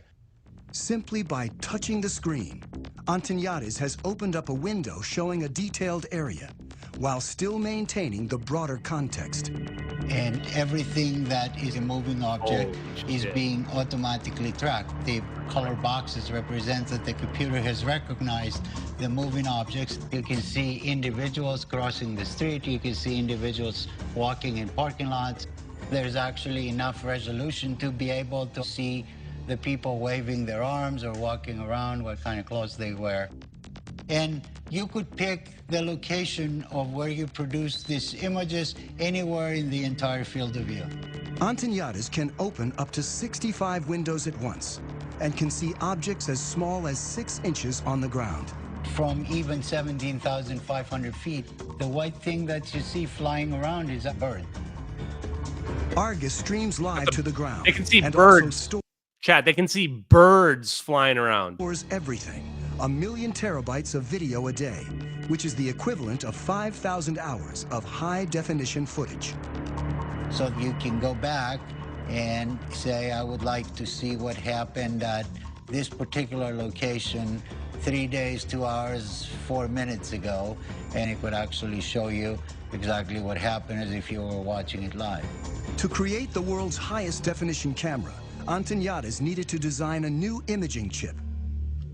But DARPA, the project's funder, wanted to move fast and keep costs down. So he borrowed technology that most people have in their pockets. Inside this cell phone, we find a tiny little camera. Yeah, this is how they're tracking people, to find people. They're using this kind of software 100%. This is how they're finding that killer guy for sure. So if you were to take off the majority of it, you'd be left with an imaging chip. If you were to take 368 of these and make a big mosaic out of them and start shooting images, now you have Argus. Unlike the Predator camera that limits field of view, Argus melds together video from each of its 368 chips to create a 1.8 billion pixel video stream. Video this makes stream. It possible to zoom in and still see tremendous detail. Whether Argus has been deployed in the field is classified. I'm not at liberty to discuss plans of the government, but if we had our choice, we would like Argus to be over the same area 24 hours a day, 7 days a week. Holy shit. 24 hours a day, 7 days a week. Yes. Are they tracking every plane? Yes. They're easily tracking every plane on the entire planet in real time and have video playback of every single plane in the sky. The real question is, do they have video playback of every single car on the ground? And I would say probably yes. That's how crazy advanced this is. And it's all being tracked by AI. AI is managing it all. The moment they see something deviate, they can ping somebody. Somebody can jump in. They can pop open windows, track stuff around. Like, we're straight up Minority Report stuff going on now, guys. This is 1984. This is straight up dystopia. So when anybody tries to say that the United States doesn't know what happened to MH370, just laugh in their face. You're an idiot. If you think that United States doesn't know exactly what happened to MH370, you are so naive that I can't even interact with you. Like, of course they know exactly what happened to the plane. There's no disappearing airplanes in 2014. Not possible. Not possible. Maybe one more video. Oh, God, there's a lot of these. Let's look at this one. God, there's so many. Wait, how long is this one? This one seems short. There's not even like, yeah, this is probably baby stuff to what they can do now. Like if they were telling us about this stuff, like what they've got now is probably real scary. Look at this, dude. Look at this. Seamlessly integrate with other intelligence sources. SIGINT, hyperspectral, full motion video, ground sensors. Yeah, look at this, man. City-wide coverage area. Providing context around integrated assets. Man, our surveillance capability was way more advanced than what I thought. Way more advanced. Like, this is crazy advanced. SIGINT, wait, what did that just say? SIGINT identifies the signal. WAMI helps locate it. Wow. So basically, they find someone's cell phone. They find a ping from your cell phone, and then their video is right on top. This is enemy of the state. Like, enemy of the state and the net is like nothing compared to this. This is more powerful than the stuff that people saw in the movies, like the scary movies where like the government's tracking you move around. Like, do you guys not hear what I just said? SIGINT can basically take your cell phone signal and then they can have video following you. And not just that, they can do video playback and figure out where you were like 20 minutes ago. Like, this is scary shit.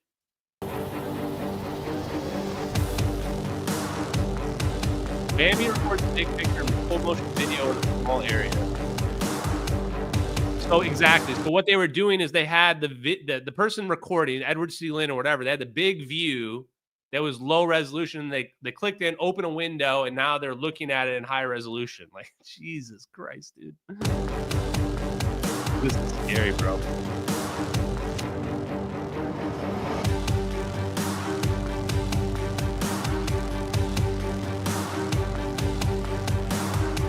I think it's hilarious that people have no idea about our surveillance capabilities. None at all.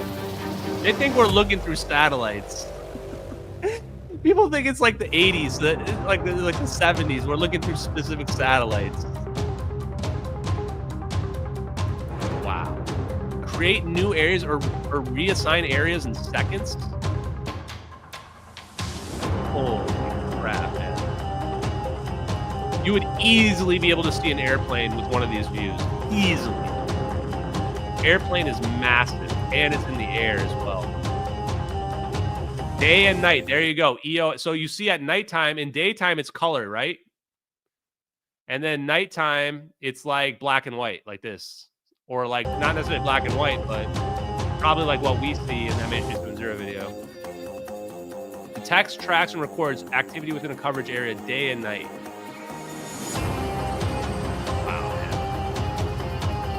Look at this shit. Wait. What does that say on the left? There's coordinates. Look at this video on the left. Corvus IGNUI. Look at the coordinates in the bottom left right there. Wow. Wow. So the military version says the relay satellite name, NROL-22, and then it also has the coordinates as well. Holy shit. They're obviously not going to show that. Even you can see the coordinates in all these videos in the bottom left. Look at that. 6 decimal places. Exactly the same as the MH370 video. Yahtzee! So many Yahtzees tonight, chat. Wow. Look at the coordinates right there. Let's go. Let us go! Wow, man. This is absolutely, a program like this is exactly what was being used by Edward C. Lynn.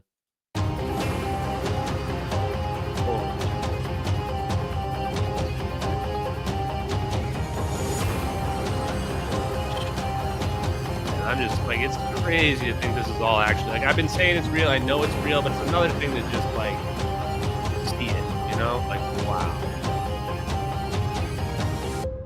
To get validated, I guess. Analysts can view live or playback. What did it say at the bottom? It's evil. Okay, that's the last one we're gonna watch tonight because I want to be able to sleep tonight. I've got like 4 more videos that people shared me of this shit. So we're probably going to end up doing another deep dive into all of this WAMI stuff. Like, I think we could do another whole stream all about the WAMI stuff, honestly. Like, I literally think we could. And by the way, here's a new link for the Discord. It expires tomorrow. But we've got a lot of other stuff to talk about as well, and we want to get back into science. I am planning also doing a live stream next week where I just go through scientific papers at a high level, explain what they mean, probably try to get through like 10 or more, 10 or 12, just to like really lay it out for people. They're like, I'm not just making this up. This is all legit hardcore science. Has been peer-reviewed papers that are all out there.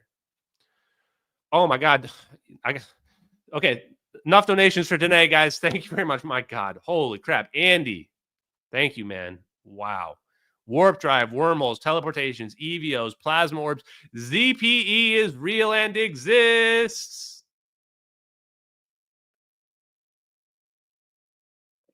It's all real, man. It's all real.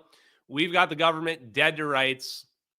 We've figured out their surveillance capabilities. We know exactly their surveillance capabilities, at least what they were 10 years ago. We figured out their EVOs and plasma orbs. We figured out they're hiding free energy. That's what this all means. Is it all comes down to free energy. They can tap into the 0-point energy, extract it. If they can make plasma orbs like that can teleport a plane, they've definitely figured out how to turn that into a free energy device. No question. Warp drive and wormholes, guys. Humanity's future is so bright, or potentially might get annihilated. But let's just imagine like it's very bright, and then we're entering Star Trek world. I have to find Edward C. Lynn. I have to find Edward C. Lynn in a way that doesn't get either of us killed. That's what I have to do next. The problem is they know I'm looking for him. They know I'm looking for him, and they're going to try everything they can to prevent me from finding him. Because if I find Edward C. Lynn and I get him to say that those videos are real on camera, it's all over. It's all over. There's no one can deny it anymore. Not even the most hardcore skeptics and debunkers. If I get Edward C. Lynn on camera saying that he leaked those videos just like I speculated, never interacted with Edward C. Lynn before in my life, that's the end.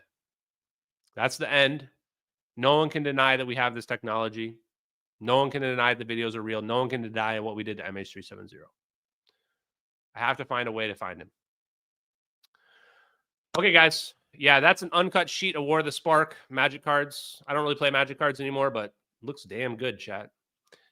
I hope you guys have a great night. MH370X, I appreciate you guys so much. I can't believe how far we've taken this. I never would have thought we would have made it this far. I thought this thing would have been shut down by the government or whoever else long time ago. I thought my YouTube channel would have been deleted. Somehow that hasn't happened either. It's been an incredible journey. If you guys struggle to believe this journey, imagine how I feel going through this journey. It's just every day of my life and of this research has been the most incredible movie of all time. The sci-fi is not even anything compared to this. This is just beyond all of that.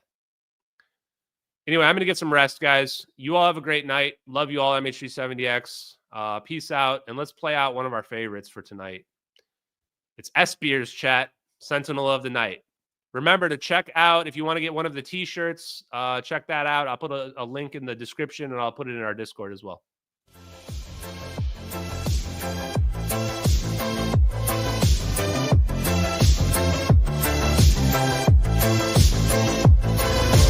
Infrared eyes, scanning the black, tracking the heat, never turning back. Control 22, a covert gaze. Control 33, in the cosmic maze. Controls in the mix, secrets untold. Silent watchers, brave and bold. In the shadows, they silently glide, protecting our interest, far and wide. S-Beers, sentinel of the night, watching over